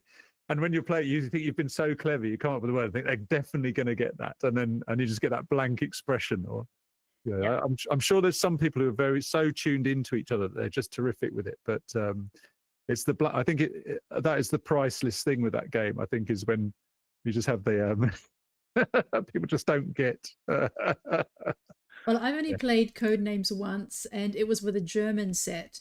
So all the words were in German, and I was playing with my sister-in-law, who's also a native English speaker, and so some words we had to like ask. So it kind of ruins the experience when you're like, "Oh, how do you say this word in English?" And what is it? Or you think you know the German word, and so I would like build, like a plan around that word, and then in the end it was actually like a slightly different word. So I would like to play Code Games again, but please with an English set. Well, we have an English set. You're super welcome to come and play Codenames, Michelle. Oh, by the way, I just want to. You can play it online. Oh yeah. For free, and it's English and whatever language you choose. Yeah, so I just want to mention we've up to 14 finishes now. So, yeah, now Anna Reese is finished and she's going to get out the cards and play the card game. Yes. So we were up to 5 finishes. Then 6th was Lena Beata.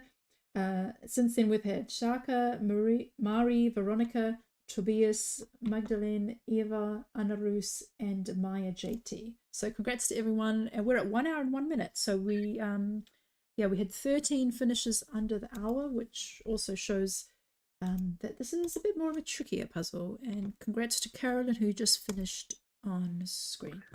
Now that we've actually seen the puzzle image being made, maybe we should explore a little bit about how the game works. Is it just like a sort of snakes and ladders type game? Do you just have to work your way up the path? Or? Yeah, you have to get your way up to the top of the temple. And like some of the pieces have like a bridge to get over, or you might get like bad luck and you have to go back to the start.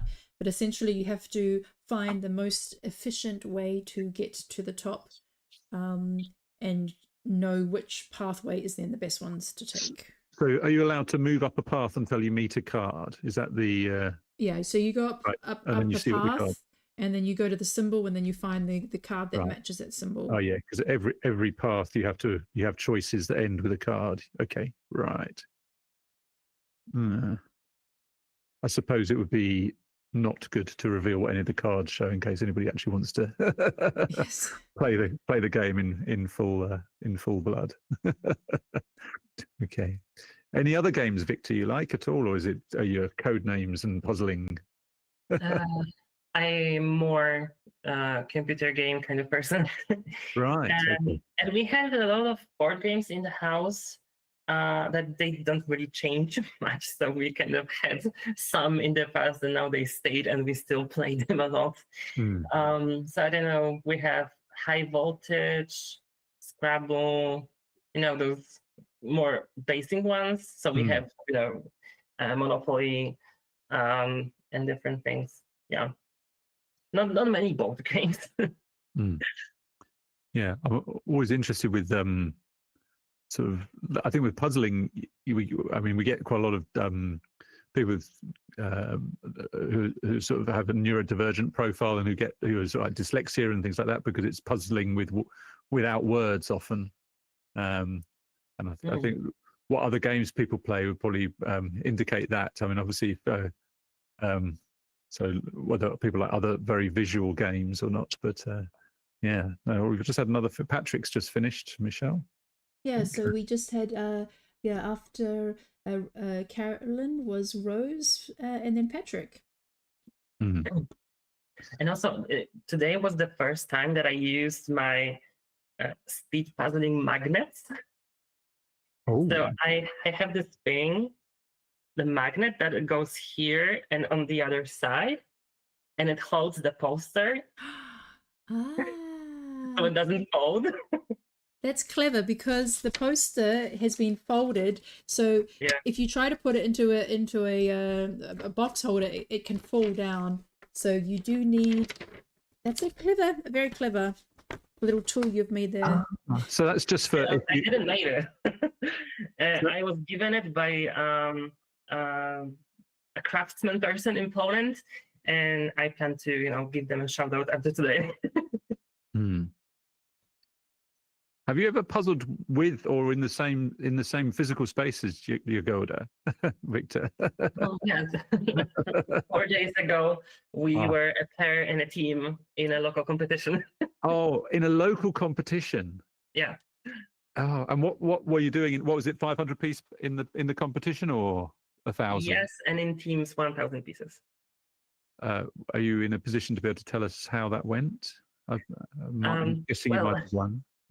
For pairs, it's kind of because we got a puzzle that the type of puzzle that Jagoda absolutely despises, and the only circle puzzle that I actually don't like. Right.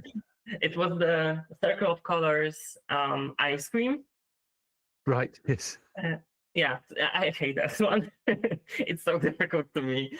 So neither of you liked it. No, we didn't. But we did it really fast. It was 29:30. So we were happy with the result, but we were very unhappy that we had to do it. And may I ask what second place time they got? Not that far off. I think it was 33. Yeah, I think so. Yes, because this is presumably some other very strong Polish puzzlers. This is Poland.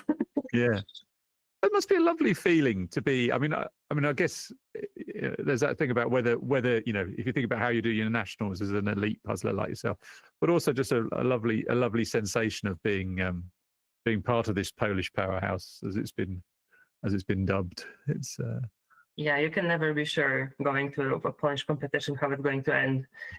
Because like right now we have 4 people that can be in top 1. Yeah, yes. So you never know if you're on the podium. And then the next one turns up. I wouldn't be surprised. Yeah. Oh, well, yeah. It's just great to watch. If ever we have a sort of thing with like a representative national team where you have to get the 4 fastest puzzlers together from one country, that would be quite something to see the 4 of you puzzling together. I don't know if that's ever going to happen, Yeah. but we will see. We'll see. Poland is big. Yeah. Brilliant. Good. Okay, great. I'm going to hand you back to Michelle. But how are we doing? Yeah, we're up to 21 finishes. Oh, 22. Freya from Sweden just finished. We're at 1 hour and 7 minutes. So probably the most spread out like top 20 that we've had. And Susanna at the same moment as Inga S. So let's just yeah, so let me just We are close to 23rd, right? Yeah. So I was going to say Michelle blew it there because she did the 21st and 22nd, but I don't think it affected the finishing at 23rd. I just need to put the next people on the screen who are about to finish. So we've got Helen, Zach, and Stein, and I want to add Nadia and Jessica. Yeah, do you like the style of image, Victor? Like this kind of, I don't know, Japanese style art, or does it remind you of anything, like another puzzle that you've done? I don't think it's similar to anything I have done before. I like it. I like the style. I don't like the business of it. Even though I am a busy puzzler, this was a lot. But I really, really like it. It's this kind of hand-drawn illustration that is not a painting, so that's a plus. Yeah, I really like it. Even the repetition that was there, if it was in the same section, it was all right. But I would get rid of the green tree. Do you think this is a puzzle that you'd make a big leap, bigger than normal, doing it second time round? I just wonder if it's one of those familiarization ones where it's. I don't think so.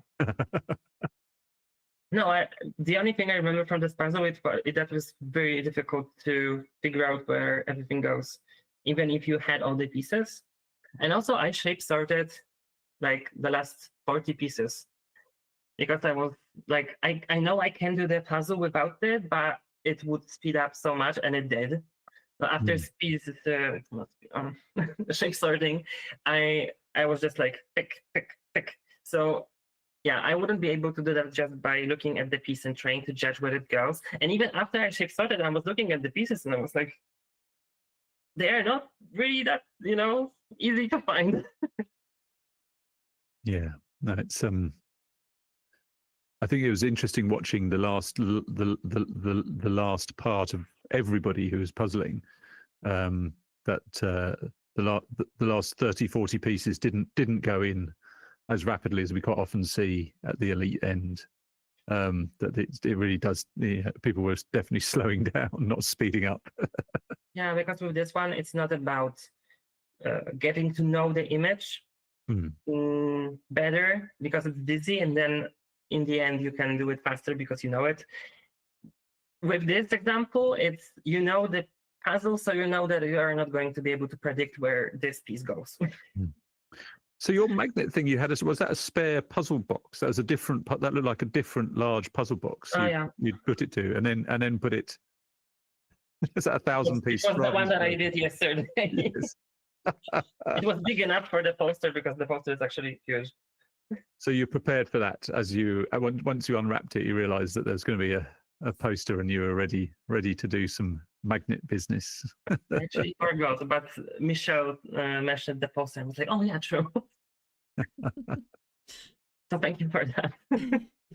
No, I love that idea because I think as we see more posters coming through in boxes, I mean, especially when you get a small or awkward shaped box, they tend to have a poster in there, and just using a standard box holder doesn't quite work with that. So having little nifty gadgets like puzzle magnets and putting them on the back of your box to hold it in place is a really clever idea. I think we've seen some other other ways of doing that, but I think that's you have to share a picture of that on Instagram so other people can get the idea as well. I like that. And also one other thing about those magnets is that they are puzzle pieces, so they go together. Oh. Okay, then you definitely have to do a shout out to whoever made that and put a link in there. Yeah. They look like they'd be strong magnets then. They look like those very those ones that are almost impossible to pull apart ones. I think it's around right amount of force for the box. It doesn't deprogram your phone. Yeah. Well, thanks so much, Victor, and congratulations on second place today.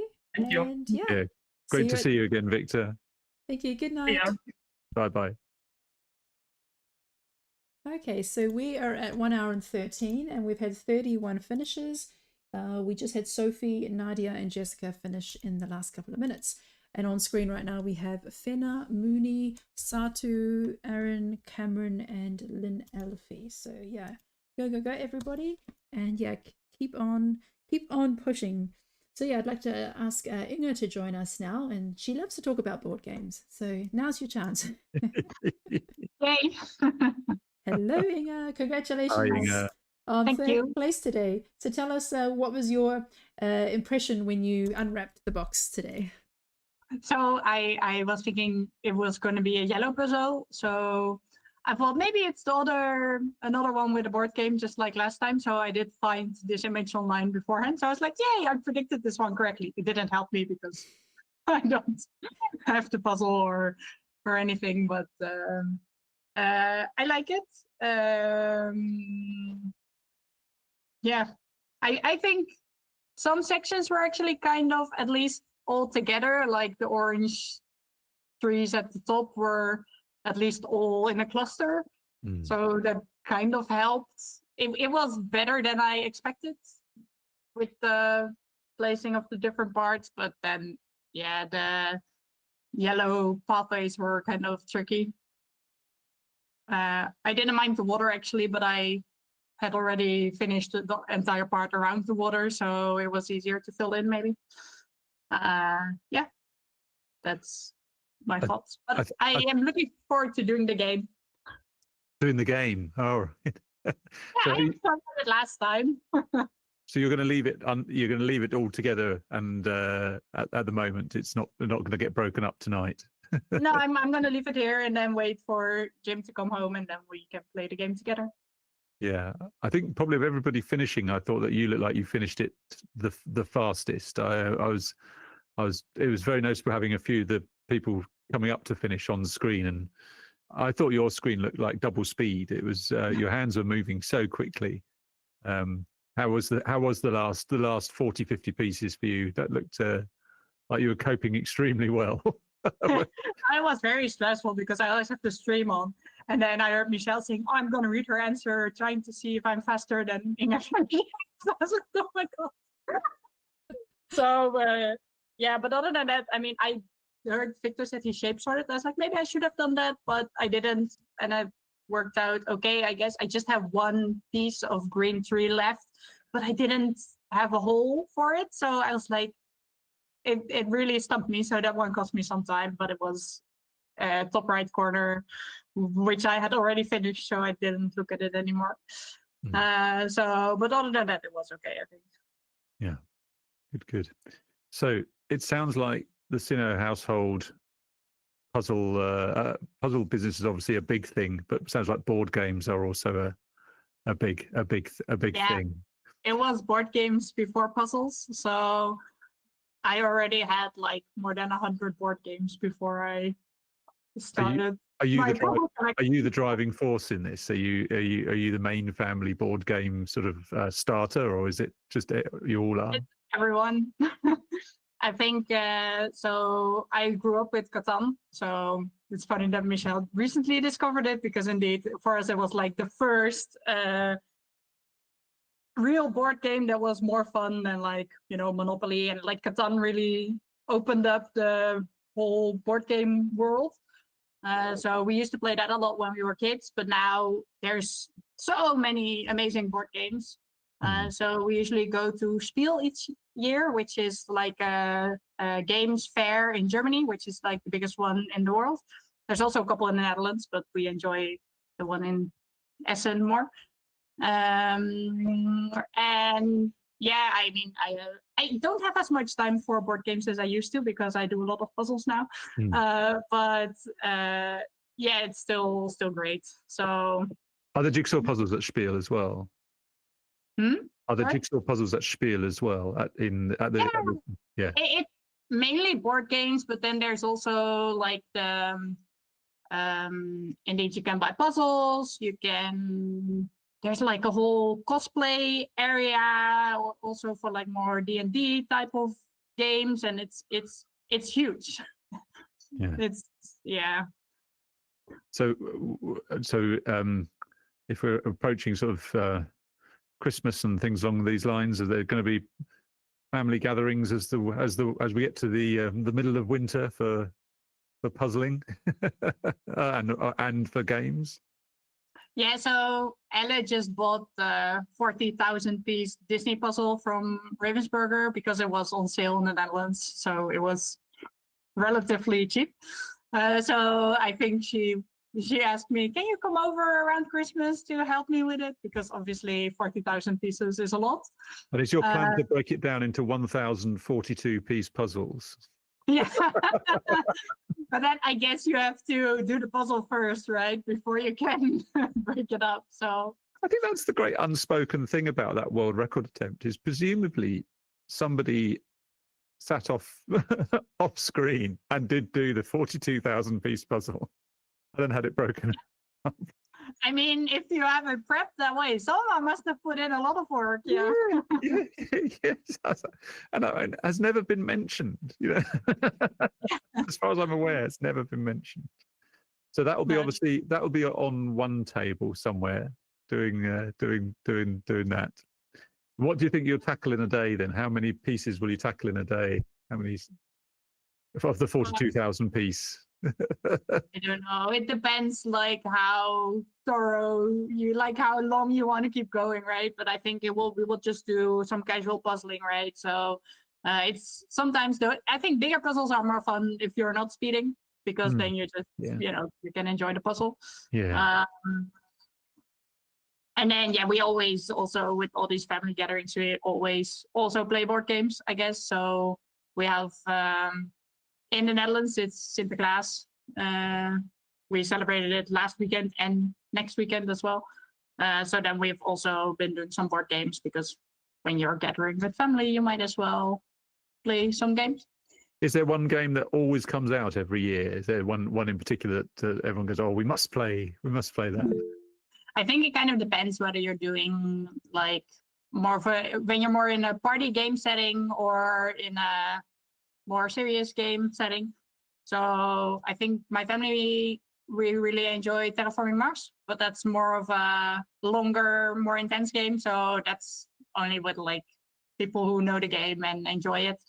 Like if we're with bigger groups, we usually, so I mentioned pictures, or games like Code Names or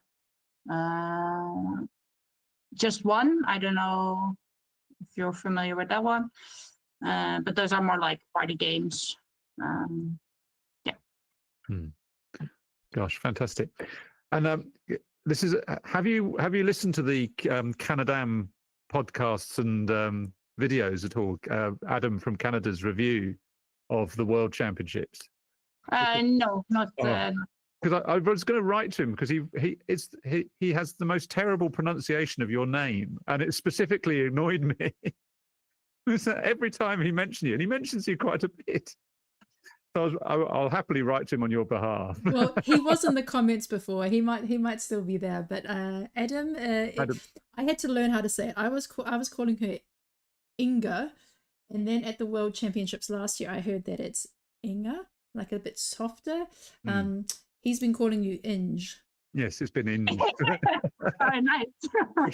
Which I mean, I may have not been pronouncing your name right, but I've been more right than Adam was. Yeah, I was just saying Inga because I think I heard a German name was Inga, like back when I was in New Zealand. I don't think it's pronounced like that now, but I think I heard the name Inga once in a movie. There was a German character or something, and that just stuck in my head.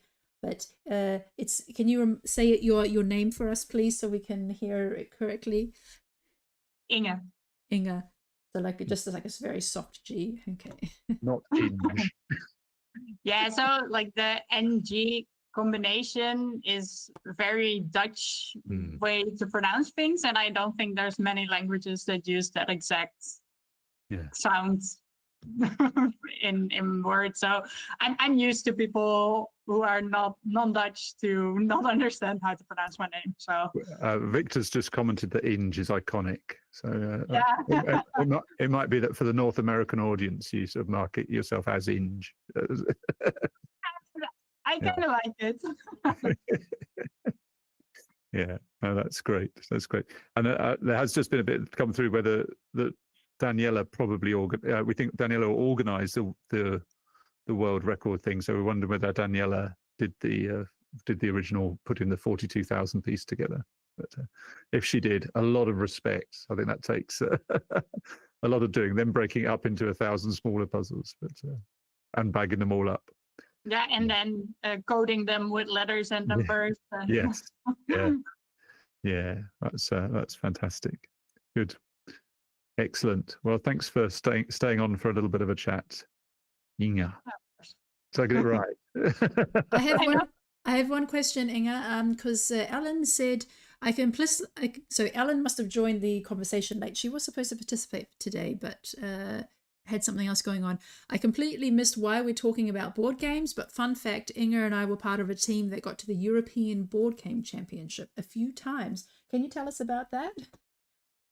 Yeah, of course. So it's organized at Spiel. It stopped for a couple of years, but I think it started up again this year.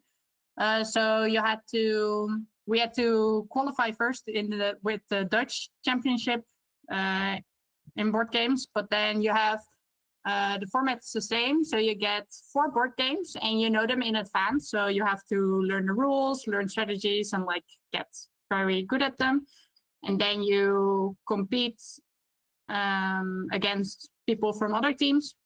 And then if you win the game, you get 5 points. And if you're in second place, you get 3, 2, or 1 point. And then you're with a team of 4, but you're all competing in different games, but you all do all 4 games that day. And then all your points get combined, and then the team with the highest total number of points wins. Wow. So yeah, you have to play those 4 games a lot to practice, but it's always games that are new. So it's for the European Championship, it's always games that are from that year. So it's not a game you can already have in your house and have played a million times. So it's only from that year. So that's really nice. That story sounds familiar, doesn't it? Unpublished games only. Well, yeah, it's sort of published, but at least not very old games. But it's nice to get to know new games, and sometimes it depends a bit. Like, obviously, there might be games that you don't like that much, but you still have to do them a lot of times. So,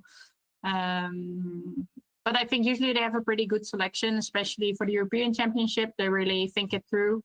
So yeah, it's a really fun event. I don't know for other countries how you can qualify, because of course that differs, but it's not an open championship, so you have to qualify. Right. Oh, so you can't just pay and turn up. Oh, yeah, it's not like World Jigsaw Championship. You can just say, okay, I'm gonna join. Yeah. Okay. Great. Oh, marvelous. Well, that's fascinating. Gosh, I'd imagine you two are pretty good. Excellent. Good. Well, thanks, Inge. That's been wonderful. Good. Okay. We what are we up to now, Michelle? So we're at 56 minutes. Sorry, not 56. 56 finishes. 56 finishes, and we're coming up to. We've just gone over 1 hour and 27 minutes. So we still have another almost 30 people still participating. And yeah, so thank you very much, Inge, for joining us, and congrats on another podium finish. Yeah. Bye-bye. Thank you, Inge. Bye. Good. Now. Here we got Aaron. Got his last pieces. Come on, Aaron, you can do it. 10 more pieces. He's going for the sub 90. The sub 90 club. All right. Just gonna fill up the screen, and yeah, then we have a guest tonight. Let's pop. Okay, yes, Roger, you may turn on your microphone and your camera. Hello. Hello. Yes, and can you say your name for us? Because I'm sure I didn't pronounce it with a French accent. Well, with the French accent, it's Roger. But you can call me Roger. I mean, it's totally fine. Roger sounds more exotic. Yes. So can you please introduce yourself and your company? Well, so I'm Roger. I work as a communication officer for Iello for 2 years now, and I work mainly for the worldwide market. Let's say I do not work for the French market. So yeah. Okay, yeah, because I think we had communicated first of all through Instagram and then later by email. I'd love to know the history of this brand. So all I know is that it's French and has been around for some years and started with board games. But yeah, just tell us a bit about how the company started and what kind of products they produce. Well, so Iello is at first a board game company. We celebrated our 20 years anniversary last year. So we were created in 2004, and at the beginning, the very first activity of Iello was actually card games, TCGs. because we had the distribution of games like Yu-Gi-Oh or Pokemon or stuff like this. And then our boss that created the company, they were huge board game fans, so they decided to, why not create their own board games and distribute their own board games. And as Magic the Gathering fans, they contacted Richard Garfield, the creator of Magic the Gathering, and he actually had a board game ID, and the game is called King of Tokyo, which is now one of our bestseller of all time. And so that's how Iello kind of got bigger and bigger thanks to this game. And so since 2022, we are now selling board puzzles as well. This is an activity that we decided to go in because mainly of Cédric Barbet, which is one of the creator of Iello, who is a big jigsaw puzzle fan, and he saw that the puzzle were becoming more and more popular, especially after COVID hit. So he said, okay, Iello is a brand that values illustrators a lot for their board games. So why not put the spotlight on the artist for in a better way, which is the puzzle.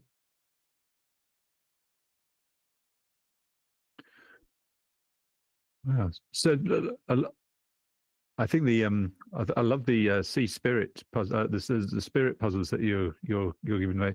Is fantasy quite strong within the? I haven't had a chance to look through the catalogue yet. Is quite is quite a lot of the fantasy sort of themed? Is that the? Would you say that's within the sort of that fits in with the gaming side with Iello?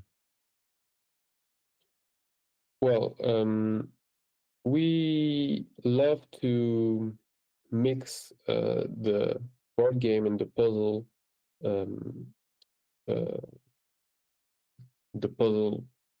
universe, how to say it. So for example, with the one that everyone is trying to solve today, it's perfect mix of board game and a jigsaw puzzle, but that's also that's not the only thing that we want to do. We have also a twist collection that features a twist, like it. I mean, it's in the title, where you buy the jigsaw puzzle, but in the end, the illustration will not be the one on the box. Right. It will be a little twist. Yeah. Is it nearly the one on the box? Is it just so small? It's nearly this one, but there's a little twist. So, for example, it could be, you could see an image from like 2,000 years ago, and when you will build the puzzle, you will see the same image, but in today's world. Right. Okay. Oh, that sounds really cool. Yeah. Yeah. We also have the new Sea Spirit, like the new Spirit collection that glow in the dark and shows a twist image as well when in the dark. Yeah, we love to mix those universe. Next year we'll have a new collection called how is it called? Sorry, it's called Signature Collection, which feature artists that basically do board game design to introduce them to the puzzle world. Yeah. So, for example, next year we'll have Jakub Rosalski, who is the illustrator of Sites, a very famous board game, and he will do three of our three first signature puzzles. Mm-hmm. And that's something that we want to do every year from now on. And Michelle alluded to it earlier on that quite a lot of the puzzles, and this is generally the case, are 1,000-piece puzzles. Yes, Is there any interest that we could, from the puzzle community side, lure Iello into more 500-piece puzzles? Because we love them. I know. Well, for now we have a lot of 1,000. Those are 500, I think. The dungeon puzzles, but well, to be honest, I don't know who is in charge of choosing how many pieces our puzzles are. Probably the project manager. But I know that we have a lot of plans in the future for our puzzle line. It might be more pieces, maybe less pieces, but I can't say a lot about it for now. Yeah, I was going to have a bit of a look through and see if there's any other, if there's any larger ones as well. So is 1,000 the largest? You do? Yeah. Okay. For now, no. Yeah. Not yet. So these are all like puzzles with a twist, or like almost like puzzle plus, aren't they? There's like jigsaw puzzle plus a bit of something else. That seems to be. But not only. I mean, we also want to do some beautiful illustrations. For example, next year we'll have a new line with a theme, and the theme is cat. And so we'll have 3 new puzzles that feature cats in very different ways with 3 different artists, and there's no real plus in those. I think cats are super popular. I think that cats is the word that appears the most if you search on myspeedpuzzling.com. Okay. We had this discussion at one of the puzzle guzzles, I think it was, or possibly one of the UK JPA ones. And we did search, and there's I think even twice as many cats as Christmas even. So okay. I think that's a sign that cats are a winner. I mean, who doesn't love cats? Yeah. And do you puzzle yourself, Roger? Not really. I mean, I did from time to time, usually during summer. But my girlfriend is actually in a family that loves puzzles. They did their first competition with her mom last week. So that's something I might try to do, to go in. But I'm more of a board gamer, I have to admit. Okay, right. We'll come back to that board games in a minute then, because we'll ask you the question we've been asking everybody. But have you been on the call for the whole call? Have you watched? No, I arrived at like 8 p.m. I think. Okay, right. But you were watching the live stream from the beginning? I was. All right. Yeah. So you've seen the time. I was very impressed by how quick the fastest time. The first finisher did the puzzle. Is that one of the first times you've seen like the top end European puzzlers finishing puzzles? Yes. It's astonishing, isn't it? It's it something. I mean, it always amazes me watching the absolute. Yeah. Because I'm very, very slow when I'm doing a puzzle, and I'm like, what is going on in their brain? It's so impressive. No, when you see the speed the hands move, both hands moving at the same time, both finding pieces, placing pieces, it's something else. Okay. Good. So, and so you actually like you're a board game fan, and is it mainly the sort of the newer games or do you like any traditional games at all, or what sort of games are you into? Well, my favorite games are the more new kind of board games, of course. But for example, I'm a huge fan of chess, which is, I mean, the board game. The board game. To me. So yeah, I mean, I just love the world of playing. Board games are so fun. There are so many type of board games. You can go into so many universe. And for me, what is the most important is the theme of the board game, coupled with a good mechanic. It can really bring you in a whole new world, and you forget everything bad that is happening in your life, and it's just so many good moments. Do you working in a company that are making board games? Do you ever sort of think of board games yourself? Are you on the creative side at all? Do you contribute to that at all? Well, I play test the board games.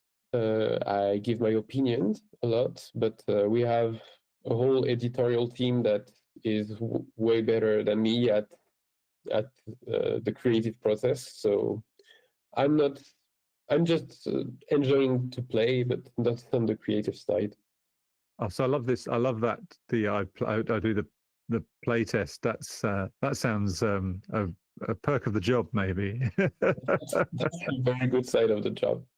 Yeah. Have you ever played a game where you've just thought this just doesn't work? Of course, I did, but usually that's in the very early stage of the creation of the board game. Usually, when I come in, the board game is good. Sometimes there are some things to change, but I'm usually not the only one to point out the things to change. I mean, those are obvious things, and that the project manager can work on them and make it way better than it was just before. Sorry to interrupt. I just want to mention that we just had our 70th participant finish, Tepat Talak, and they are one of the winners of the puzzle. So Yay. we said that position 23 would win, and that was Susanna Vesely, and position 70th is Tepat. So they will receive 2 puzzles. Roger, I'd love to know what is your favorite product from the Iello brand? From the Iello brand? Yeah. Only puzzles or board games as well? From any of it. Like if somebody said, oh, okay, let's say I could buy 3 products from Iello, what would be your like top picks? I think that Little Soldiers that we released this year is very interesting, but it's very geeky. It's like an introduction to war games, so like Warhammer style games. So it's very geeky, but it's with little soldiers like in Toy Story, you know. So this one would be one of my pick. I really like King of Tokyo Duel. So I talked about King of Tokyo earlier, and this is the 2-player version. And since I live with my girlfriend and we are only 2 at home, I really like 2-player games. So this one I would pick as well. And for the third one, it hasn't released yet, actually, and it combines puzzles and board games. It's called Fragment, and it will release next year. And it's a narrative game where you use the mechanic of Jigsaw to advance in the story. So it's not released yet. I can't show you anything. You will not find anything online about this one, but I think that's something that could be interesting both for people that love puzzle and for people that love board games, especially narrative board games. That's Can't hear Michelle. Yeah, I think we lost you, Michelle. Yeah, I'm just going to write in the list in the chat Roger's picks, which was King of Tokyo.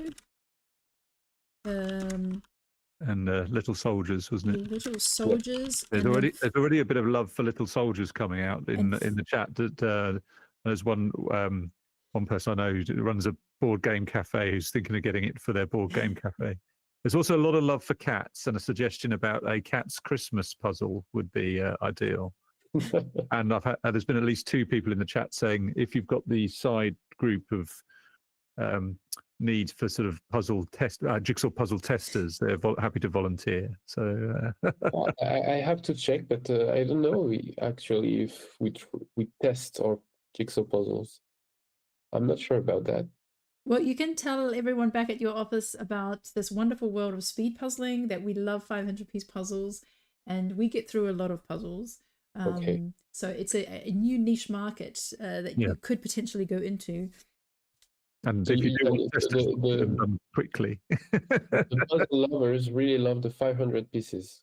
Yeah, most of our competitions are with 500 pieces because you can do it in one sitting with a time limit of 2 hours. And for individuals and pairs, we have Alexandra is getting some help there. She has a toddler who's like grabbing some pieces and trying to shove them in. It's somebody's bedtime. Yes, I just got distracted by these little hands. Okay, she's got a pen in the hand now. Yes, yes. Play with the pen. Let mummy do her puzzle.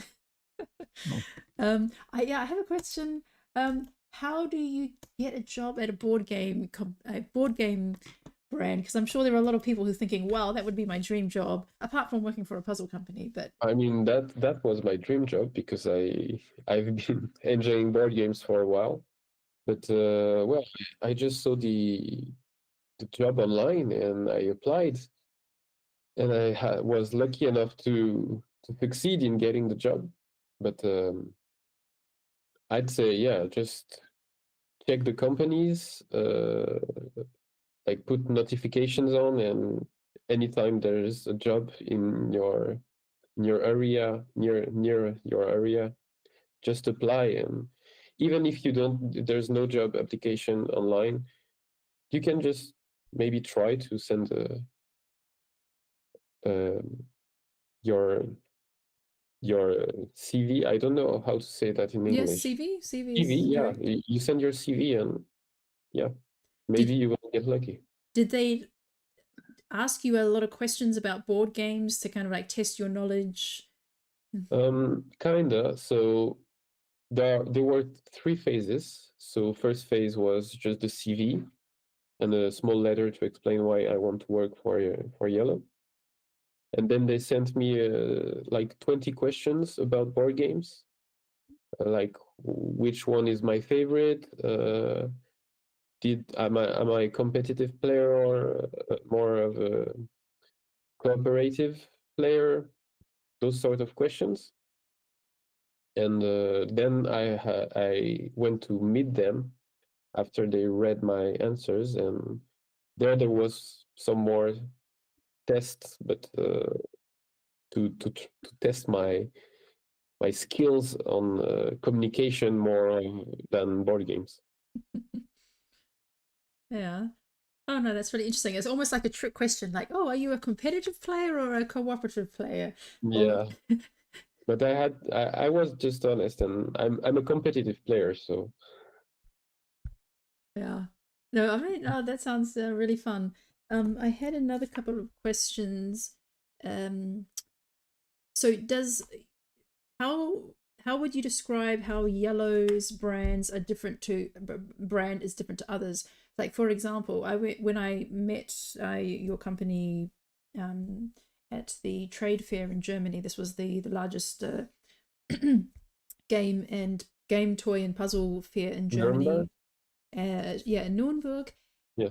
I mean, it's just a hall full of board games, and I've never seen so many board game companies, and there was multiple levels. I didn't know that there's so many hundreds of board games that exist, and every company has multiple games. So, like, what is your company's philosophy or theme, or like what are you looking, which niche are you filling in the market? Well, the niche for board games, the niche we are, which is not really a niche for us, but we are trying to make family board games mainly. So we are like not too easy, but not too hard. So we are like in the middle, which is a challenge because we try to have games that a lot of people like, and sometimes it's just easier to have a smaller niche, and you know what you're doing, and you're very sure that the game will please everyone in this niche. For us, it's way wider. But for the puzzle side, we try to bring to value again the work of the artist as we feel like more and more puzzles are using AI illustrations and do not value the work of the artist so much. So that's what we are trying to do in the puzzle world. I guess it's like quite a lot of creative industries, like whether it's making movies, writing books, painting paintings. Is it?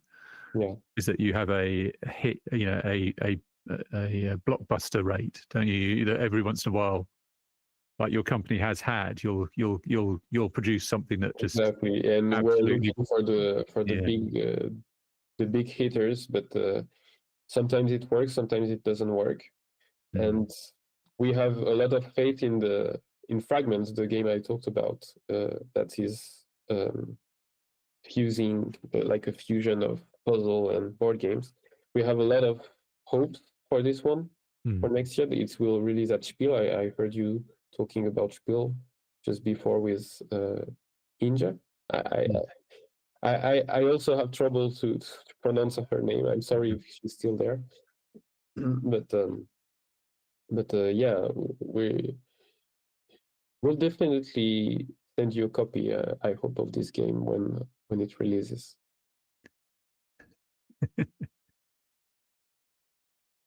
That's fascinating. We can't hear you. Sorry, when I'm tapping away, when I have to write some messages, no, I coughed. I was coughing. That's why I turned my microphone off. When I was at the trade fair, I received a few samples from your brand. They were very generous. So it was really nice. I was able to try some. I received a 500-piece puzzle, which was one of these now and then like past and future puzzles. Yeah. Where you see the past on the box and then you have to kind of imagine a few years in the future how the image would be. So I received one of those, which was really fun. Then there was a puzzle twist where it was a 1,000-piece puzzle and you see something happening on the box. Yeah, and then, oh yeah, so that was also a puzzle twist where you have to imagine how it is going to be. Yeah. And I think there was something else that I received as well. But yeah, it was just. I have one. We had a water collection, and there were, maybe it was one from the water collection. It was the one with the rainbow and then the bunnies and unicorns. Oh no, it's this one is from the Bunny Kingdom board game. Bunny Kingdom. Okay. Oh, this is one of our board games. Okay, so you take the theme or characters from one of your board games and then have it made into a puzzle. Yeah, we asked the illustrator to do a puzzle using the universe of the board game. Yeah. Oh, okay. So for every puzzle, does that mean that there's a board game? No, for example, for those ones, they are fully created for the puzzle. We just wanted to do. We had a theme, the spirits of ice, water, fire, and we just asked the artist, okay, let's do a puzzle. And those are glow in the dark. So they have a spirit attached to each character, and you can see the spirit when in the dark. Yeah, what I think is really cool is that even though they're 4 different artists, like this one here, Ice Spirit, and let me just bring that up a bit. Ice Spirit is from Natalie Domois. They almost look like they're from the same artist. I wouldn't expect that they're different. And then you have this one here, Sea Spirit from Noemi Chevalier. But you could imagine they're from the same. Yeah. Then we have Desert Spirit, Paulina Lingiama. So they're all very similar in art style, but by 4 different people. And then we have Forest Spirit by Oriana Dela. So it's a really nice collection. And next year we'll have Volcano Spirits. Oh, Volcano Spirit. Yeah. That's amazing. Yeah, they must be going with quite a tight brief then, I'd have thought, because they definitely do. You're right. They do look like the same. But I could imagine them being characters in a board game. So maybe Yeah, somebody could I make a mean, board game based on those characters. I could imagine. I feel almost like it's more video game than board game. Mhm. How many products does your company have? How many board games and puzzles are on the market, or have they invented? We have a lot. The thing is, every year, Iello releases around 10 to 15 new board games, and that's only the board games that we create internally. But for example, we also release games in France that come from other countries. So, for example, in France, we release about 70 new board games every year. 17 or 70? 70. 70. Yeah. 70. Wow. Because we have our 10 to 15 board games that we create, and then we will see a partner in Germany, for example, and we'll take 10 board games from them and we'll release them in France. We'll go check someone from the US and he has 5 board games that we like, and we'll have them in France. Okay, so you Right. cooperate with other board game companies, and you do you buy the license from them, or like the rules basically? Well, we sign a contract, and basically we release the game, and they have some royalties on all our sales Mhm. in the French market, and that's it. Oh, that's fascinating. So that means you could have essentially the same game, but in 2 different markets, they would have different names. And would they have different artwork as well? Like, do you produce then your own version of it? Usually no. Usually they have the same artwork, Oh, the same okay. name sometimes. But you just translate it. We just translate it, yeah. Okay, that's really interesting to know that. But sometimes it's rare, but sometimes we have to change the artwork. So, for example, let's say a game with a cow on the cover that we want to release in India. Maybe we'll change it to a pig because they don't want to see a cow on the cover, or we have sometimes to adapt on the cultural aspect of each country, but usually it's the same. Oh, yeah, that's really interesting. Yeah, of course, because every culture has different, sensitivities, or what they may not want to see in inside of a game, Exactly. to be presented as a game. Yeah. So I just want to mention we have 2 minutes left. So Eden and Lynn are doing really great there, really close. Just put as many pieces as you can in the next 2 minutes. And I want to mention Cyber Gizmo says Bunny Kingdom is a drafting card game with battleship labeled board. Each card corresponds to a square, and you are trying to build towns that score the most points. Okay, so Abby would know because she owns the board game cafe. So it sounds like she's got Bunny Kingdom. And next year we'll have Bunny Kingdom Town coming out. Bunny Kingdom Town. Yeah. So in Bunny Kingdom you have the whole kingdom to conquer. And in Bunny Kingdom Town, you will just try to become the mayor of a town inside the kingdom. Oh, that sounds really It's cute. like a close-up on one city inside the kingdom. That sounds really cute. Somebody is requesting a Iello puzzle, but for the 50+ club. So the 50+ club are the slower puzzlers, so not the ones who can do a puzzle in half an hour, but kind of the average to slower puzzles. But I have to tell you that there aren't any easier puzzles. I took the easiest ones that I could. There's one more 500 piece puzzle. It's really hard. It's just like a desert. So you can thank me that I didn't choose that one. But yes, Roger, pass on the feedback. More 500 piece puzzles with lots of fun, easy puzzles. We have 20 seconds left. Go, go, go, Eden and Lynn. Get a few more of those trees in. And so what happens at the end? They are not allowed to finish the puzzle. Yeah, we stop at 2 hours and then they have to count the leftover pieces. So 5, 4, 3, 2, 1, stop. Oh, so close, Lynn. close. So much pressure. Lynn has got about less than 20 pieces. Yeah. Yes, and the timer on the screen is 10 seconds slow. Oh, yeah, so you can count up those pieces and then write that into the timer website, how many you have left.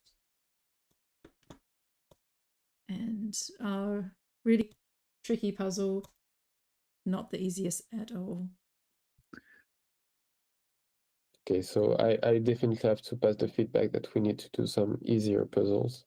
It's Yes, an interesting one because I think it wasn't super popular as a speed puzzle, but I think it's a nice puzzle and I love the idea. I think it's great. But I think it was it was pretty tough. it's a really nice image. I mean, I could imagine having it like on my wall, just like because I like how it starts like a landscape. It starts and you kind of your eye, you know, gets drawn up the image as you reach the top. So it's quite a present image. Yes, Golan, get those last pieces in. Yes, so Abby says she's definitely going to get any sequels of Bunny Kingdom that come out. She owns it personally at home and also at the cafe. And yes, if I had chosen the desert puzzle, it would probably come with a pre-apology, and we want to avoid any puzzles that require a pre-apology. All right, that's been fascinating. Oh yes, come on, Lynn, go. Last piece. Then go and play the game, Lynn. So 2 hours and like 1 minute, something like that for Lynn. Oh, well done. Yeah, Lynn. 1 minute 34. Oh, good on. Yeah, well, thank you so much, Roger, for joining us tonight. I hope you enjoyed watching the live stream and getting a glimpse of our little speed puzzling universe. Very impressive, I have to say. I think we enjoyed talking to you, and I think you saw something different tonight.